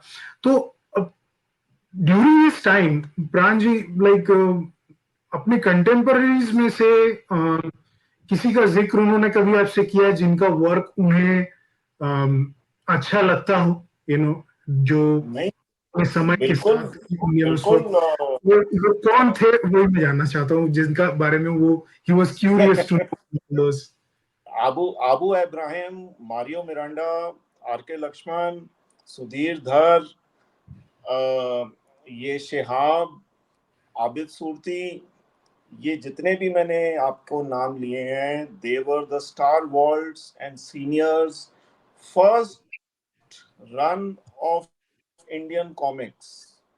जो हिंदुस्तान के जो पहले कार्टूनिस्ट रहे हैं, ये सारे वो टीम है, और ये अपने आप में बहुत यूनिक टीम है, और इनके जो करेक्टर्स हैं, और आप इनकी ड्राइंग देखेंगे सारी अलग हैं। आप तो कई आबू इब्राहिम की अगर आप ड्राइंग देखेंगे तो बहुत ही सिंपल, ऐसे लगेगा किसी बच्चे ने बनाई है, लेकिन ह्यूमर बहुत होगा। आर के लक्ष्मण जी का अगर आप हिस्ट्री देखेंगे तो वो पेंसिल और क्रॉकल यूज ही नहीं करते थे, वो अपना आइडिया दिमाग में लग करते थे और सीधा ब्रश से पेंट करके फाइनल न्यूज़पेपर में प्रिंट होने जाता था। तो उनका जो ड्राइंग थी वो ब्रश से ड्राइंग इंस्पायर्ड थी। तो ये जितने भी कार्टूनिस्ट हैं दे, और सबसे बड़ी बात, उस टाइम जो इंडियन न्यूज़पेपर्स थे, there is a difference of then and today. जो उस टाइम के जो न्यूज़पेपर्स थे, अगर आप देखेंगे तो जितने कार्टूनिस्ट वर गिवन प्रेफरेंस, एक फ्रंट पेज पे उनका कार्टून आता था, which was enjoyed by Jawahar Nehru ji also and everyone, और वो अपने ऊपर भी ह्यूमर से हंसते थे। तो जो पब्लिशर थे, बिग बिग जो न्यूज़पेपर्स के प्रोडक्शन ये पब्लिशर्स थे, वो डरते नहीं थे कि हम एक कार्टूनिस्ट का फ्रंट पेज पे कार्टून क्रिएट करके प्रिंट कर रहे हैं। आज का दौर अलग है। जी, और बिल्कुल। ये है। और दूसरी बात ये है कि मैं आपको थोड़ा और गाइड वो बताऊंगा कि ये जो एक कार्टूनिस्ट की जो कॉम है world over, it's a very right, unique com, right, और तभी ये जो ब्रीड है ये बहुत कम होती जा रही है। एक कार्टूनिस्ट बनने के लिए दो चीजों की जरूरत होती है। One has to be definitely a good artist, दूसरा जर्नलिस्ट, जो जैसे आपने कई बार जिक्र किया कि वो बहुत वेल रेड थे, उनका किताबें बुक्स उन्होंने बहुत पढ़ी, तो उनका प्राण जी का जो टेम्परामेंट था वो एक जर्नलिज्म की तरफ भी था। उन्होंने मास्टर्स इन पॉलिटिकल साइंस भी किया हुआ था। तो जब ये दोनों चीजें मिलती हैं तब जाके कार्टूनिस्ट बनता है।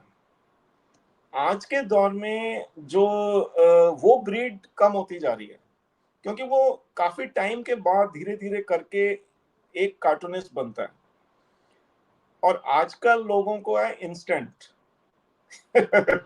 तो वो ग्राफिक नॉवल की तरफ चले गए और वो अलग अलग स्टाइल से चले गए। फिर एक टीम डेवलप हो गई कि भैया चल, जिसकी एक पब्लिशर को तो एक फाइनल प्रोडक्ट चाहिए बेचने के लिए, तो उसको कहा कि भाई जिसकी जो क्वालिटी है, एक राइटर को जो अच्छा लिख सकता है उसको करा, फिर और जो इंकिंग, पेंसिलिंग, कलरिंग, ऐसे अलग अलग टीम कर गई। इसमें कहीं ना कहीं मेरे को लगता है फर्क आता है, क्योंकि जब एक कार्टूनिस्ट जो है, जो प्योर कार्टूनिस्ट है, वो अपने माइंड से कंसीव करता है एक आइडिया, और वो उस आइडिया को उस ढंग से सोचता है कि फाइनल प्रिंट क्या होगा, उसको मैं किस एंगल से हर फ्रेम में क्या ह्यूमर दूंगा, क्या डायलॉग दूंगा, क्या कलरिंग दूंगा। तो वो जब कंसीव करता है आइडिया, वो देखता है कि फाइनली क्या होगा। जब ये एक सिंगल आदमी करता है तब प्रोडक्ट बहुत अच्छी होती है। जब कोई कलरिंग या अलग अलग 4 लोग होंगे तो उनका माइंडसेट अलग होगा, किस फ्रेम में वो उस टाइम काम कर रहे हैं, आज मूड अच्छा नहीं है लेकिन काम करना है, तो प्रोडक्ट अच्छी नहीं निकलेगी। प्रांजी के साथ भी ऐसा ही हुआ कई बार। मतलब कुछ जैसे परेशानियां, मेरे को लगा कि अभी कुछ परेशानियां चल रही हैं, तो एक इतना वेटरन आर्टिस्ट जो आंखें बंद करके ड्राइंग बना सकता है, मैं देख रहा हूं कि उनकी ड्राइंग अच्छी नहीं आ रही। इट्स ऑल द इमोशंस जो सामने आ रहे हैं। जी, बिल्कुल। तो हमने ये भी मतलब एक चीजें देखी। एक मतलब कलाकार का जो मनोस्थिति है वो उसके आर्ट पे झलकता है, बेसिकली आप वो कहना बहुत चाह रहे हैं। बहुत। हुँ, तो हुँ। मैं कायल हूँ जो जेन्युइन आर्टिस्ट होते हैं। और एक और बात जब आप बता रहे थे तो मेरे दिमाग में आया, मेरे को वापस याद आ गई। वो ये प्रांजी एक हमेशा हर एक को हिदायत देते थे कि कभी भी किसी की नकल मत करो। बहुत सारे आर्टिस्ट या पब्लिशर फोर्स करते हैं कि तुम फॉरेन की कॉपी करो क्योंकि ये चलेगी। वो कहते हैं नहीं, if you copy anyone else, you will always be remain as number 2। आप चाहे जितने मर्जी अच्छे हो, आप अपना ओरिजिनल करो, create something original. It will take time, but जब वो टाइम आएगा तो वो टॉप पे होगा। जी। सो इंदिरा भाई भी हमारे साथ हैं। हमने इंदिरा भाई को इंट्रोड्यूस नहीं करवाया आपके साथ, तो ये भी हमारे आई एनआरआई दोस्त हैं जो नीदरलैंड में रहते हैं। या इंदिरा भाई, आपका कुछ सवाल हो तो? सॉरी मैं लेट ज्वाइन किया, बट सर एक चीज, सो फर्स्ट एंड फॉरमोस्ट जैसे आपने बताया कि प्रांस फॉर यू, ये इसका भी मेन जॉब है कि प्रांस सर के जो एंटायर वर्क है उसको पब्लिश आउट करना, राइट? और ऑलरेडी आप लोगों ने, आपकी टीम ने काम स्टार्ट किया। तो मेरा क्वेश्चन ये है सर कि अभी आपके 2 या 3 सेट्स आए हैं और ये एक बहुत बड़ा प्रोजेक्ट है, और वी अंडरस्टैंड दैट किसी भी बड़े प्रोजेक्ट के लिए बहुत सारी त्रुटीज, इश्यूज, रोड ब्लॉक्स आते हैं। मैंने देखा था इनिशियली फर्स्ट सेट में कुछ प्राइसिंग का एक इशू हुआ था, it was readjusted. Then there was second set, there was some printing issues, quality, and then third there was some covers issue. The point is कि क्योंकि ये बहुत बड़े स्केल का एक प्रोजेक्ट है, हाउ योर टीम, मुझे पता नहीं आपकी आप लोग के टीम के साथ कितने लोग हैं, but how they are planning to make it more foolproof? Because यहाँ पे हम लोग बात करें एक ऐसे लेजेंड की, मतलब मैं व्यक्ति नहीं बोलूँगा, I will try to use the term legend in Indian. And readers 2 तरह के होते हैं, एक है जो किताब पढ़ते हैं और एक होते हैं इमोशनल रीडर्स जो कलेक्ट करते हैं, उसमें कुछ एक इश्यूज़ भी आ गया, देन इट पॉइंट्स आउट कि no it's not a reprint, इसके साथ छेड़खानी हुई। So how let's say your team is planning कि जैसे आपके रास्ते आगे बढ़े आप लोग, we are making it more foolproof and it comes as it is. आपका ये इस पे आपने क्या बहुत, टेक है? नहीं नहीं, बहुत आई एम, मेरा अपना पर्सनल जो नेचर है, मैं इन चीज़ों को बहुत ओपनली रिसीव करता हूँ। और बहुत सारे मेरे पास, मैंने अपने जो मेरे चैनल्स हैं मैंने सब ओपन करके रखता हूँ। और डायरेक्ट मैं वो जो आपके जितने भी व्यूज़ हैं, लेट मी एश्योर यू और टेल यू कि मैं हर एक को पढ़ता हूँ और उसको नोट करता हूँ। और जितने भी जेन्युइन पॉइंट्स होते हैं हम उस पे इम्प्लीमेंट करते हैं। देखिए, मेरी हमेशा से ये कोशिश रहती है, और रहेगी आगे, कि जितना भी प्राण जी का वर्क है वो मैं जितनी नॉस्टैल्जिक फीलिंग से उसको रीपब्लिश करूं अब और उतने ही अच्छे से मैं लेके आऊं। कहीं ना कहीं ह्यूमन एरर या कोई ना कोई गलतियां होती हैं तो मेरे को there is always a scope of improvement, मैं हमेशा ये सोचता हूँ।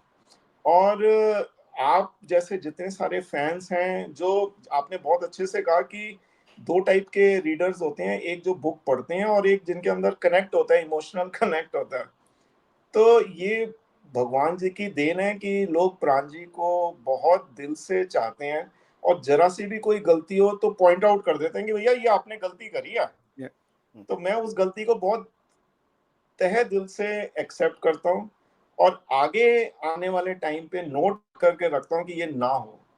कोशिश मेरी जेन्युइन पूरी रहती है कि उस चीज को हम बरकरार रखें जो भी है, और जितना भी हो सकता है ना, और उसको हम बहुत कूलली और पॉजिटिवली हम एक्सेप्ट करते हैं कि अगर कोई गलती हुई है तो हम उसको ठीक करके आगे दें। तो हो सकता है कि नेक्स्ट इश्यू में वो चीज़ ठीक हो, कहीं ना कहीं कोई एरर आते हैं, ह्यूमन एरर मैं इसको लेके चलूंगा जो हमें देखने भी चाहिए। और ऐसा नहीं है कि हम बहुत हार्ड हैं कि नहीं जो हमने कर दिया वो ठीक है, नहीं, आप लोगों की वजह से ही तो हम हैं। मैं इस चीज को बिलीव करता हूँ और हम उन गलतियों को बिल्कुल सुधारेंगे, ठीक करेंगे और कर भी रहे हैं। We are definitely on our toes पहले से ज्यादा। मैं आपको सही बताऊं तो कैजुअल नहीं है, बहुत सीरियसली हर चीज को लेते हैं। और नहीं तो कोई अगर ये मेरे को तो अच्छा लगता है कि ये चीज हमारे करेक्टर्स के साथ हो रही है जो प्राण जी ने बनाई है। नहीं तो कोई और करेक्टर होता तो हो सकता है आप इतना ध्यान भी नहीं देते। हम्म, हम्म, तो ये तो बहुत अच्छी चीज है। जी thank you. Sir. So Nikhil sir, एक लास्ट क्वेश्चन मेरा था। हमने प्राण सर की बात कर ली, आपकी बात करते हैं। प्राण सर के इतने सारे कैरेक्टर्स में आपका पर्सनल फेवरेट कौन सा होगा? मैंने शायद बीच में जिक्र भी किया था, रमन रमन। मेरा राइट फेवरेट राइट। कैरेक्टर है क्योंकि उसका अगर आप ह्यूमर देखें, और मैं प्राण जी को क्योंकि रमन जो ट्रिब्यून में छपता था और हमारे बहुत रमन ट्रिब्यून से पहले 1960 में प्रजावाणी से शुरू हुआ था। और उस टाइम मैं आपको बताऊंगा कि 30-40 साल रमन प्रजावाणी में प्रिंट हुआ है नॉन स्टॉप एवरी वीक। जो एडिटर, जो हेड ऑफ द न्यूज़पेपर होता है वो चेंज होते गए, लेकिन रमन कार्टून कंटिन्यू रहता रहा। तो ये बहुत बड़ा माइलस्टोन है। और ट्रिब्यून में भी था, और उसका जो ह्यूमर है, जब प्रांजी मैं अपने सामने देखता था बनाते हुए, बड़े दिल से बनाते थे। और एक एक उसके अंदर जो आप हर कॉमिक स्ट्रिप का जो ह्यूमर देखेंगे आपको बहुत अच्छा लगेगा अनडाउटेडली। ये मेरी अपनी, हो सकता है मैं थोड़ा बायस्ड हूँ, लेकिन मेरे को तो बहुत अच्छा लगता है। आज भी मेरी कई आदत है कि कहीं भी मैं टेंशन में होता हूँ या मैं फ्री होता हूँ तो मैं वही पुरानी कॉमिक्स निकाल के बैठता हूँ, एंड मेरे को बहुत अच्छा लगता है उसको पढ़ने में। और मेरे को ये लगता है एक और चीज है कि जैसे आपने एक बार पहले भी जिक्र किया अभी कि दौर के अंदर एक, जैसे अगर आप कोई पुरानी फिल्म देखो तो हो सकता है वो आज के दौर पे जेल नहीं कर पाती, लेकिन मेरे को लगता है कि प्राण जी की जो स्टोरी टेलिंग की जो स्पीड है वो आज भी बरकरार है। मतलब इट इज नॉट स्लो और बहुत ज्यादा फास्ट भी नहीं है, लेकिन आज के दौर में भी स्टोरी टेलिंग जो कॉमिक हम अगर पढ़ते हैं आज भी वही, तो हमें ऐसा नहीं लगता कि स्टेगनेंट हो गई है या पुरानी हो गई है कुछ ऐसा। और humour world wide is same. हर हर कोई कॉमन है ह्यूमर, हंसता है, चाहे वो अमेरिका में बैठा हो चाहे वो कोरियन भाषा में हो, वो हंसते हैं। It is very common. Amit भाई, एक क्वेश्चन था, शायद हमने जिक्र नहीं किया पद्मश्री का, राइट? वो जिक्र रह गया, राइट, जो प्राण सर को मिला था। आई think he is the only cartoonist from India जिन्हें आज तक उतना हाई सिविलियन अवार्ड मिला है। जी मैं इसको बात बताता हूँ। एक्चुअली जब मिला था वो उस टाइम थे नहीं, उनकी डेथ हो गई थी। और वो इसके पीछे जो बैक स्टोरी है वो ये है कि वो हमेशा ये बोलते थे जब तक वो थे कि वो कितने दूरदर्शी थे। आप ये सोचिए, ही न्यू कि मैंने लाइफ में इतना काम कर लिया है कि मेरे को पद्मश्री मिलना चाहिए। लेकिन ही वॉज सो स्टबर्न कि उन्होंने कभी भी किसी की सिफारिश या कहीं किसी की मतलब पॉलिटिकली कहीं कनेक्ट नहीं करा कि भाई give me a Padma Shri, never. He said कि इफ यू कम, उनका ये कहना था हमेशा, जैसे हम बैठ के चाय पीते थे, गप्पे मारते थे, तो कहते थे कि यार हम अब मिलेगा ना मेरे को, इट इज टू लेट, तो मैं अब लूंगा नहीं। मतलब government should have recognised me before. ये उनकी लाइफ टाइम में उनकी धारणा थी, सोच थी। लेकिन उनकी डेथ के बाद उनकी इतनी पब्लिसिटी हुई, लोग ने मतलब वैसे भी थी, लेकिन मेरे ख्याल से आई रिमेम्बर कि बहुत ज्यादा हुई। और then government came to know कि एक प्राण जी को भी एक पद्मश्री मिलना चाहिए। तो I think me and my mother, my sister had gone and received it. हम गए थे। तो ये एक इंडियन फ्रेटर्निटी को बहुत अच्छी चीज है, एक रिकग्निशन मिलना, और लोगों को प्रोत्साहन मिलता है कि भैया आप भी करो काम। जी। तो सर ये जो मेरा तो ये कहना है कि वो अवार्ड प्राण सर को मिला, बट वो अवार्ड की वैल्यू मतलब वो ऑलरेडी इतना हाई रिगार्ड अवार्ड है, बट वो एक सही इंसान को मिलने से अवार्ड की भी एक गरिमा रहती है ना, तो वो है एक तरीके से, इसको ऐसा देख सकते हैं उस चीज को हम। वो कहीं ना कहीं एक थोड़ा सा मन में रह जाता है कि अगर वो रिसीव करते तो और अच्छा होता। तो और अच्छा हम होता। उनको मना जी, जी। लेते, लेकिन वो एक थोड़ा सा रहता है। जी, जी। तो निखिल जी, हमने आपसे बहुत अच्छी-अच्छी बातें करी। अब हमारे पास कुछ मतलब हमने जैसे ही ये पोस्ट डाला था फेसबुक पे कि आप आ रहे हैं एज़ अ गेस्ट एंड प्राण सर के ऊपर हम लोग बात करेंगे, तो लोगों ने धड़ाधड़ कमेंट किए हैं अपने सवाल। भले ही आपने कुछ-कुछ आंसर कर दिए हैं, बट मैं पढ़ लेता हूँ क्विकली, एंड आपको अगर उसके ऊपर 2-2 लाइन में कुछ आंसर करना है तो आप कर सकते हैं। तो विद्युत राणा जी पूछ रहे हैं कि चाचा चौधरी, पिंकी, बिल्लू, रमन के इंडिविजुअल कंप्लीट बॉक्स सेट का कोई प्लान है क्या? हाँ जी है, डेफिनेटली है। हमारे प्लान्स अभी हमने जैसे पहले सेट आते थे हमने अभी वो लॉन्च किए हैं, और जैसे जैसे इसकी वॉल्यूम्स बढ़ेंगी, तो जैसे अभी राका की, अभी कल ही राका का एक 5 का एक सेट कल लॉन्च होने वाला है, तो रिलीज हो जाएगा और वो बुक स्टॉल में और सबको मिलना शुरू हो जाएगा, क्योंकि ऑलरेडी प्री बुकिंग हो चुकी है।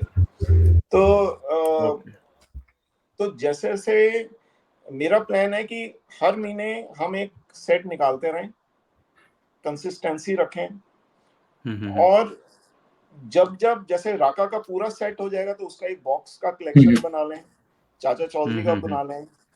कुछ माइलस्टोन्स हैं, जैसे हम जैसे जो जो फर्स्ट कॉमिक बुक थी, या कुछ जो रीप्रिंट, जो कॉमिक कभी छपी ही नहीं, जो सिर्फ न्यूज़पेपर में छपी हैं, या जैसे कलेक्शंस हैं, या डाइजेस्ट हैं, डबल डाइजेस्ट हैं, या कुछ और लैंग्वेजेस हैं, इसकी ऑलरेडी बहुत हम उस पे काम कर रहे हैं, और इस पे हम लॉन्च करते रहेंगे स्टेबिलिटी के साथ, कंसिस्टेंसी के साथ। और भी बहुत सारे लोग जुड़ रहे हैं हमारे साथ, और ये आपकी स्पीड भी बढ़ जाएगी, लोगों को मिलना भी, और ज़्यादा कॉमिक्स शुरू हो जाएंगी। कुछ और आइडियाज भी हैं जो भगवान करेगा वो भी अमल होंगे। तो जी, बिल्कुल। जी। तो इनका ही दूसरा सवाल ये भी है, मतलब आपको अगर आंसर करना है तो कर सकते हैं, रीप्रिंट नहीं, महँगे देने की वजह ये इनको मेरे रीप्रिंट को के दाम से नहीं, ये थोड़ा बहुत प्रॉब्लम है। अच्छा, नहीं जी। ये बहुत अच्छा सवाल है। मैं इसका मैं जवाब दूंगा जो मेरी अपनी सोच है। हो सकता है कि कुछ लोग मेरे से डिफर करते हो, लेकिन जो जेन्युइन फैन है वो ये अंडरस्टैंड करता है कि इसकी वैल्यू क्या है। और जो कॉमिक बनाना, मैंने देखा है कि प्राण जी जो 48 पेज की एक कॉमिक जो बनाते थे अपने हाथ से, उसको 1 महीना लगता था। एक एक लाइन खींचना, एक एक कलर करना, आइडिया करना, उसको कंपाइल करना, तब जाके वो कॉमिक तैयार होती थी। 1 महीना लगता था, जिसको हम 15 मिनट में पढ़ लेते हैं। उसकी जो वैल्यू है, हमें उस पे ध्यान देना चाहिए कि इसकी क्या नॉस्टैल्जिक वैल्यू है, पहली बात। दूसरी चीज ये है कि आज की डेट में जितनी भी आप मांगा कॉमिक्स देखेंगे, ब्लैक एंड व्हाइट कॉमिक जो 800-900 रुपए की आ रही है, टिंटिन की कॉमिक देखेंगे, इंडियन रुपीस की बात कर रहा हूँ, जो 1200 या 1500 की एक कॉमिक आ रही है, उसके Indian printing is very cheap. हम अगर बहुत सस्ते में अगर आपको एंटरटेनमेंट वैल्यू दे रहे हैं विद नॉस्टैल्जिक फील, तो I feel it is a very fair price. और आज की डेट में कोई भी दे सकता है, एक अगर जेन्युइन फैन है तो, है ना।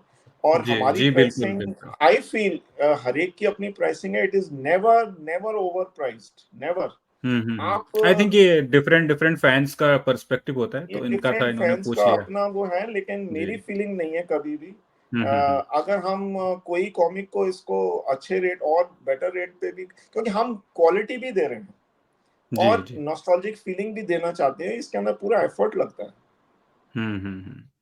Okay sir, so next question Abhishek Sharma ji हैं, तो वो पूछ रहे हैं कि फ्यूचर प्लान्स क्या हैं एंड 10 साल में आप बिज़नेस को कहाँ देखना चाहते हैं? देखिए, इसके अंदर मेरे लिए बहुत बड़ा चैलेंज है। चैलेंज हुँ। सिर्फ वो 800 कॉमिक्स का रीप्रिंट नहीं है। आप ये देखिए कि अब मेरी थर्ड, मैंने बताया कि मेरी नेक्स्ट जनरेशन भी हमारे साथ जुड़ गई है।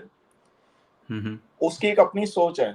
ही is a young blood, my son is a young blood. उसकी एक अपनी सोच है, आज के दौर का लड़का है, फास्ट मूविंग लड़का है। अ, जमाना चेंज हो गया है। हम हमारे लिए जो चैलेंज है वो ये है कि हमने एक तरफ जो पुरानी नॉस्टैल्जिक फीलिंग की कलेक्शन भी लॉन्च करनी है, प्लस हमें नए दौर के साथ भी नए करेक्टर्स के साथ और पुराने करेक्टर्स के साथ जो कंटेंट डेवलप करना है, वो नई जनरेशन के लिए डेवलप करना है। हमारे साथ जो हमारे नए नए एसोसिएट्स डेवलप हो रहे हैं, वो कंटेंट जो नया बना रहे हैं, जैसे हमारा ऑडियो के साथ एक है, या एनिमेशन के साथ, या जो सीरीज आने वाली है, उनके साथ हम नए आइडिएशन के साथ कर रहे हैं जो आज की डेट में पॉपुलर है। हुँ। जो आगे का फ्यूचर है, जैसे गेमिंग है, it is a very big business. Merchandise is a very big business. हम चाहते हैं कि लोग एक कम्युनिटी को डेवलप करें, एक प्राण जो वर्ड्स है उसको डेवलप करें, उसके अंदर हम आए और उसके अंदर हम कई चीजें डेवलप करें। इंटरनेट भी मेरे ख्याल से चेंज हो रहा है, बहुत फास्ट हो रहा है। अभी वो टेक्नोलॉजी आई, हम सुनने में आया था कि मेटावर्स और वो सारी चीजें आ रही हैं, लेकिन अभी तक मेरे हुँ। को उम्मीद बहुत ज्यादा थी, कि मेरे को लग रहा था कि अब तक हो जाना चाहिए था, लेकिन शायद आगे आने वाले टाइम में आएगा। तो we are with the technology. हम अपने करेक्टर्स के साथ, नई टेक्नोलॉजी के साथ, नई नई चीजों के साथ आना चाहते हैं। काम बहुत है, लाइफ छोटी सी है। जी, बिल्कुल। उनका नेक्स्ट सवाल आई थिंक आपने ऑलरेडी आंसर कर दिया है, राका सीरीज़ के सारे कॉमिक्स एक ओमनिबस। सो आई थिंक जैसे ही आप बोल रहे हैं कि वो रिलीज़ होती जाएँगी, तो लास्ट में आप एक बॉक्स सेट निकालने वाले हैं।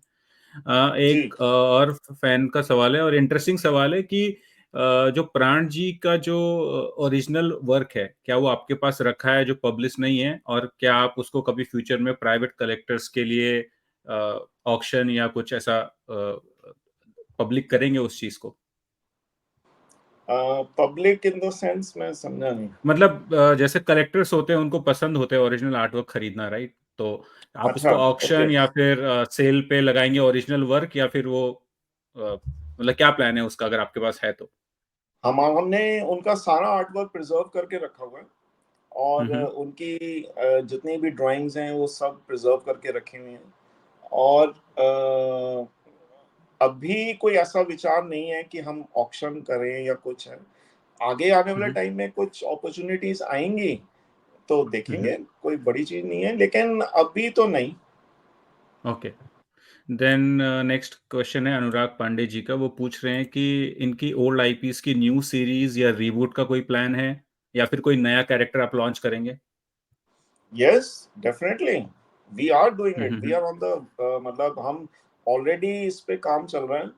और अच्छा। हाँ मतलब क्योंकि अभी क्या है कि हम जितने भी जो हम नया कंटेंट डेवलप कर रहे हैं या आगे करेंगे, और जो हम टीवी सीरीज या ऑडियो या गेमिंग की तरफ अगर हम जो जा रहे हैं, जिनके साथ हम एसोसिएट हो रहे हैं, ये जो भी कंटेंट बनेगा वो फॉर द न्यू जनरेशन बनेगा। तो ये जो रीबूट है, डार्क एजेस हैं, नए नए आइडियाज हैं, ये सब हम उसमें इम्प्लीमेंट कर रहे हैं और काम जी चल जी। रहा है। मतलब हमने तो ऑलरेडी बहुत जल्दी कई चीजें सामने आएंगी। तो ऑलरेडी हम 1 साल से इस पे लगे हुए हैं और काम चल रहा है, और धीरे धीरे करके ये लॉन्च होती जाएंगी फॉर द न्यू जनरेशन। जी बिल्कुल। सो बेसिकली वो बिल्कुल ही नई स्टोरीज रहेंगी और कैरेक्टर भले ही पुराने हो बट आज के ज़माने के हिसाब से आप उनको लेके आने वाले हैं। Yes yes. और जी, बिल्कुल। जो जैसे मैंने कहा कि our third generation is very innovative and we have developed some new concepts in the same IPs, मतलब ओके। इंटरनली। और वो धीरे धीरे करके हम कर रहे हैं, उसको डेवलप कर रहे हैं, और जब एकदम टाइम आएगा तो हम लॉन्च करेंगे उसको, and they are very interesting. जी। सो ने नेक्स्ट सवाल लेता हूँ मैं। क्विकली सारे सवाल धीरे-धीरे ले लेते हैं। तो धीरेंद्र नेगी भाई ने आई थिंक सेम सवाल पूछा है जो इंदिरा भाई ने ऑलरेडी क्वालिटी के ऊपर आपको पूछा और यू एक्नॉलेज्ड इट। जो भी मिस्टेक्स है वो आगे नहीं आएँगी। तो आई थिंक वो आंसर हो गया है धीरेंद्र भाई। आप पॉडकास्ट देखिए तो आपको पता लगेगा। देन अभिषेक मिश्रा जी पूछ रहे हैं कि उनका भी शायद रमन फेवरेट है आपके जैसे। तो पूछ रहे हैं कि उसको रिबूट करने का कोई प्लान है और एटलीस्ट उसकी कुछ फैक्सिमिली एडिशन अगर आप रिलीज़ करें तो फैन्स लेना चाहेंगे। क्लासिक जो ओल्ड क्लासिक्स हैं उनके। वो ऑलरेडी जो हमारी वेबसाइट है, आपको मतलब देखिए, ये मैं आपको फैक्चुअल बता रहा हूँ कि जैसे जैसे हम ये सेट लॉन्च कर रहे हैं, रमन सबसे पहले खत्म होता है। आई अच्छा। डोंट नो, मतलब ये मैं आपको, क्योंकि हम उतनी सेम क्वांटिटी में हर कॉमिक्स निकालते हैं इक्वल, लेकिन कोई भी खरीदता है या कोई स्पेशल सिर्फ रमन ही खरीदता है, तो रमन की डिमांड, चाचा चौधरी की अपनी जगह है, लेकिन रमन की डिमांड बहुत ज्यादा है, ये मैं स्टैटिस्टिक्स से बता रहा हूँ। और ये अभी जो ये हम नए नए सेट लॉन्च कर रहे हैं, मैं उसकी बोल रहा हूँ। कई जो हमारा सेकंड सेट है वो एकदम खत्म हो चुका है, उसको हमें रीप्रिंट अभी आगे पाइपलाइन में करना पड़ेगा। तो और रमन, सर रमन दे दो, सर रमन दे दो। जी। तो हेमेंद्र सिंह भाई है, एक उनका सवाल है कि आप दाबू और ज़ाप कॉमिक्स भी रीप्रिंट करेंगे क्या फ्यूचर में? यस, वो करेंगे डेफिनेटली, वो तो हमारे पाइपलाइन में है ही। लेकिन इसके अलावा मैं कोई नई चीज, मतलब वो तो मैं ऑलरेडी बता चुका हूँ। इसके अलावा जो हमारे इंटरनली जो बातें चल रही हैं वो रीबूट करने की, हमारे जो नेगेटिव कैरेक्टर्स हैं, धमाका सिंह, गब्बर हाँ जी। सिंह, ये हमारे side character as a villain अभी तक आए हैं। लेकिन अभी कुछ हमारी बातें चल रही हैं, अभी कॉन्सेप्ट स्टेज में है कि क्यों ना हम इसकी स्पेशल इन्हीं को लेके कॉमिक बनाएं as a interesting. Villain, but they are in the forefront. जी। ये नई चीज है, तो I am open to the ideas with my team, and let's see how it comes out. Okay. And एक एक और फैन है जो रोहित शर्मा भाई, ये भी काफ़ी नॉस्टैल्जिक पोस्ट लिखते हैं चाचा चौधरी और इसके ऊपर। तो इन्होंने लिखा है कि प्राण सर ने अप्रॉक्स आई थिंक 15 कॉमिक्स थी चाचा भतीजा की, उस पे भी काम किया है।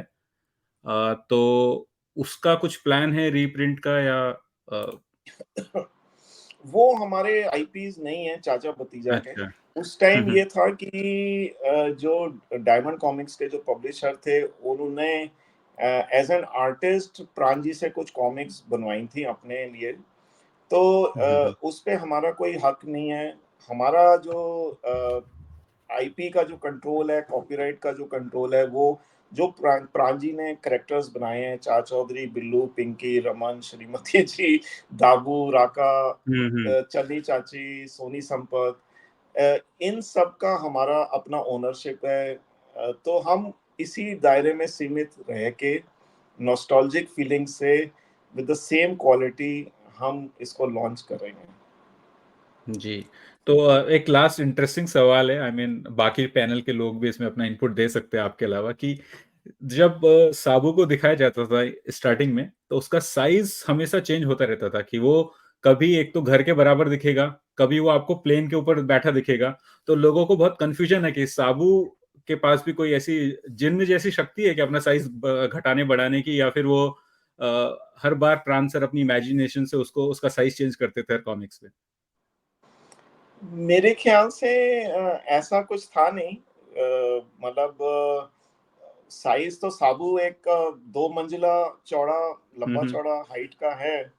बाकी उस फ्रेम में टेक्निकली वो जो कॉमिक फ्रेम में लाना, दिखाना, थोड़ा-सा एक टेक्निकल इश्यू मेरे को लगता है होगा। लेकिन ये इनोवेशन है कि साबू प्लेन में जा रहा है, प्लेन के ऊपर बैठा हुआ है।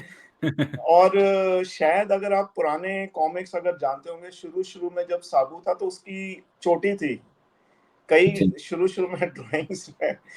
तो ये इनोवेशन के हिसाब से जैसे-जैसे हम आगे बढ़ते गए तो चेंज होता गया। तो ये है, लेकिन अगर कहीं आपको लगे कि वो थोड़ा छोटा-बड़ा दिख रहा है, तो आई फील कि वो फ्रेमिंग के टेक्निकल कुछ एंगल से एडजस्ट करने के लिए होगा, नहीं तो वैसे नहीं है। जी, बिल्कुल। और एक राकेश सरना जी का आईपी का सवाल है, आई थिंक वो आपने काफ़ी डिटेल में उसके ऊपर बात की है, तो अगर वो पॉडकास्ट देखेंगे तो उनको पता लग जाएगा आईपी रिलेटेड क्वेश्चंस जो भी हैं। तो ये हमारे फेसबुक के सवाल थे, तो इसके अलावा और कुछ सवाल बाकी भाई लोगों के हैं तो पूछ सकते हैं। Then will move to a special segment, Jeet भाई के पास जाएँगे फिर। सर मेरा एक ऐसे ही फनी सा सवाल है कि अगर बिल्लू आप पे से इंस्पायर हुआ है तो जोजी किससे हुई है? क्योंकि सर गर्लफ्रेंड का कॉन्सेप्ट वाज लाइक थोड़ा आगे था हमारे लिए जब हम उतने छोटे थे, जी, राइट? जी। ये आप राज़ को राज़ ही रहने दो तो अच्छा है। इसी जवाब की मुझे उम्मीद थी। हाँ, जीत भाई स्टेज हाँ जी। सर सबसे पहले तो हम आपका बहुत थैंक यू करते हैं कि मतलब आपने हमें 100 मिनट से भी ज़्यादा समय दिया है। और मतलब हम तो जबकि आप देखोगे कि मैं, अंशुल भाई, हम लोग तो पानी-वानी पी भी रहे थे। आप जबकि नॉन स्टॉप बोले जा रहे थे और मतलब फिर भी आप पूरे टाइम आपने हमको अटेंशन दिया। काफ़ी सारे नॉस्टैल्जिक सवाल भी थे, कुछ हमारे लाइक थोड़े कटाक्ष वाले सवाल भी थे, उन्हें भी आपने बहुत ही अच्छी तरीके से हैंडल किया। और मतलब आपने बड़े खुल के हमारे साथ प्राण सर के लिए बात करी। और हम लोग जब जब हमने ये पॉडकास्ट शुरू करा था ना, तो हम लोग जब जैसे भी कोई क्रिएटिव्स या किसी की डिस्कशन हम करते थे, तो हम लोग को ऐसा लगता था कि हम उन्होंने हमें समय दिया है, तो हम सिर्फ थैंक यू ही नहीं करें, हम उनको किसी तरीके से सेलिब्रेट करें। तो उसमें हमने क्या किया था कि हमने अपनी एक एक्शन फिगर लाइन करी है, जिसको हम कहते हैं ज्वेल्स ऑफ इंडियन कॉमिक्स। तो इंडियन कॉमिक्स में और इसमें कैसे कि मेरा बचपन से हमेशा से जीआई जो और एक्शन फिगर्स का मतलब बहुत वो है, रुझाव है। तो हम लोग उसी के फॉर्म टेम्पलेट में करते हैं, तो हम नाम देते हैं और उनके एक लाइक व्हाट आई से ट्रेड डिफाइन करते हैं। तो बाकी सब में मैं आर्टिस्ट इलस्ट्रेटर कर रहा था, लेकिन प्राण sir is cartoonist. He will always be cartoonist, right? लेकिन मतलब मुझे ऐसा लगता है कि वो एक शब्द ही उन्हीं के लिए बना हुआ है। और इसी के साथ हमने यहाँ पे चाचा चौधरी, बिल्लू पिंकी दे रखी है। और ये जो इमेज है, ये हमारे मित्र विवेक भाई आज जो जॉइन नहीं कर पाए किन्हीं कारणों उन्होंने ड्रॉ करा है। और उन्होंने कोशिश करी है कि ऐसे कार्टून जैसे सर को ड्रॉ करने की। और हम लोग का ना, जैसे अंशुल भाई हमेशा जीवनी पे हमारे काम करते, तो उनके लिए इस बार काम काफ़ी आसान था। कि प्राण सर की जीवनी हम बचपन से ही पढ़ते आ रहे थे, तो हमें जस्ट वहाँ से लेकर यहाँ पे टच करनी थी। तो ये इस तरीके से हम प्राण सर को ये सेलिब्रेट कर रहे हैं और with Right, action right, figure based on it. right. I am touched by this. we will try we'll try to find a way आपको ये पहुंचाने का कि उनकी फैमिली तक ये पहुंचे। अब तो वो है नहीं, तो किसी तरह से उनकी फैमिली तक ये हमारा छोटा सा कंट्रीब्यूशन, छोटा सा थैंक्स पहुंच सके। नहीं बिल्कुल, it will be with my collection, जितनी भी मेरी कलेक्शन है उसके साथ रहेगा ये। मेरे को बहुत अच्छा लगेगा। जरूर सर। और इन केस मेरा सजेशन है कि आप सबके अगर इसके पीछे अगर मतलब साइन हो जाएं तो बहुत अच्छा, और भी थोड़ा सा वो चैलेंजिंग है, लेकिन इन केस सर साइन भी करेंगे। हमने एक्चुअली अपने लोगोस डाले थे हम लोगों के कोई इंडिविजुअल चैनल से, बट अगर आप कह रहे हैं तो हम साइन का भी बंदोबस्त करके आप तक पहुंचाने की कोशिश करेंगे। That will be great. Okay sir, तो काफ़ी अच्छा लगा आपसे बात करके। तो अगर आपका कोई फीडबैक है हमारे लिए, अभी हमने ये नया स्टार्ट किया है, गेस्ट से भी हम लोग फीडबैक लेते हैं, क्योंकि काफ़ी टाइम से मतलब ऑलमोस्ट 8-9 महीने हो गए हम लोग को ये चीज़ करते हुए, तो धीरे-धीरे सुधार आ रहा है। बट अगर आपने हमारे कोई पॉडकास्ट देखे हों या इन जनरल इस पॉडकास्ट के ऊपर भी आपका कोई फीडबैक है, तो आप हमें दे सकते हैं, ताकि हम और इम्प्रूव करें। नहीं, मेरा तो बहुत पॉजिटिव एक्सपीरियंस रहा आज का। और मेरे को तो सबसे पहली चीज़ है कि आप लोगों से मिलके बहुत अच्छा लगा। और टाइम का तो बिल्कुल भी पता नहीं चला इतना, मतलब मैं तो अब देख रहा हूँ कि कितनी देर हमने गुफ्तगू कर ली। नॉर्मली तो और सबसे बड़ी चीज़ कि हम सारे मेल मेंबर्स हैं। ये इतनी लंबी बातें तो औरतें करती हैं, लेडीज का काम होता है। आप श्रीमती जी पे ले ही आए राइट सर? सर प्राण सर का सेंस ऑफ ह्यूमर आप में है, आज स्वागत कर दिया आपने ये बात कह तो मतलब वाकई में इट्स हम सबको पद्मश्री मिलना चाहिए। तो और सबसे बिल्कुल। बड़ी बात जो मेरे को फील हुआ कि अ, आप लोगों ने बहुत डिटेल में रिसर्च करी हुई है। आप ये पॉडकास्ट के लिए जो भी आपने चीज़ें, और आपको एक नॉस्टैल्जिक फीलिंग है, आपके जुनून में है। और आप जानते हैं किसी भी सब्जेक्ट पे जब आप मेरे से बात कर रहे हैं, मेरे को ऐसा फील ही नहीं हुआ कि कुछ अजनबी, कुछ अटपटी कोई चीज़ें हैं। ये मेरे को लगा कि आप कनेक्टेड हैं चार चौधरी से, प्राण जी से, मेरी लाइफ से। और आपने बहुत अच्छे से रिसर्च करी हुई है, और मेरे को लगता है कि आप और भी जितने भी पॉडकास्ट करते हैं उनमें आप पूरी डिटेल में रिसर्च करते हैं, और उसी से ही उस पॉडकास्ट की वैल्यू निकलती है। तभी वो एक सब्सटैंशियल कंटेंट बनता है। ये मेरे को आज के डेट में फील हुआ। Thank you sir. Thank you Nikhil ji. तो बाकी जो हमारी ऑडियंस है, सब्सक्राइबर है, उनसे भी रिक्वेस्ट है, चेकआउट कीजिए। वैसे तो सभी जानते हैं निखिल जी को भी, प्राण सर को भी, बट जो नए हैं और जिनको पता नहीं है, तो रीप्रिंट्स आ रहे हैं, निखिल सर कर रहे हैं, और एवरी मंथ का प्लान है उनका। तो आप जाइए, उनसे डायरेक्ट भी कनेक्ट कीजिए। वो फेसबुक पे भी काफ़ी रिस्पॉन्ड करते हैं लोगों को, जो भी कमेंट करते हैं अच्छे से लेते हैं। और हमारे इस चैनल को सब्सक्राइब कीजिए, इस वीडियो को लाइक कीजिए और शेयर कीजिए अपने दोस्तों के साथ, जिनके साथ आपने बचपन में चाचा चौधरी पढ़ी हो। तो बहुत बहुत शुक्रिया निखिल सर। इसी के साथ हम लोग इस ओके, थैंक्स सर। एपिसोड यहीं टेक पर। Care, right sir. Thank you. Thank you for the time bye. Sir. Bye. Bye. Recording started. 1 2 3 go.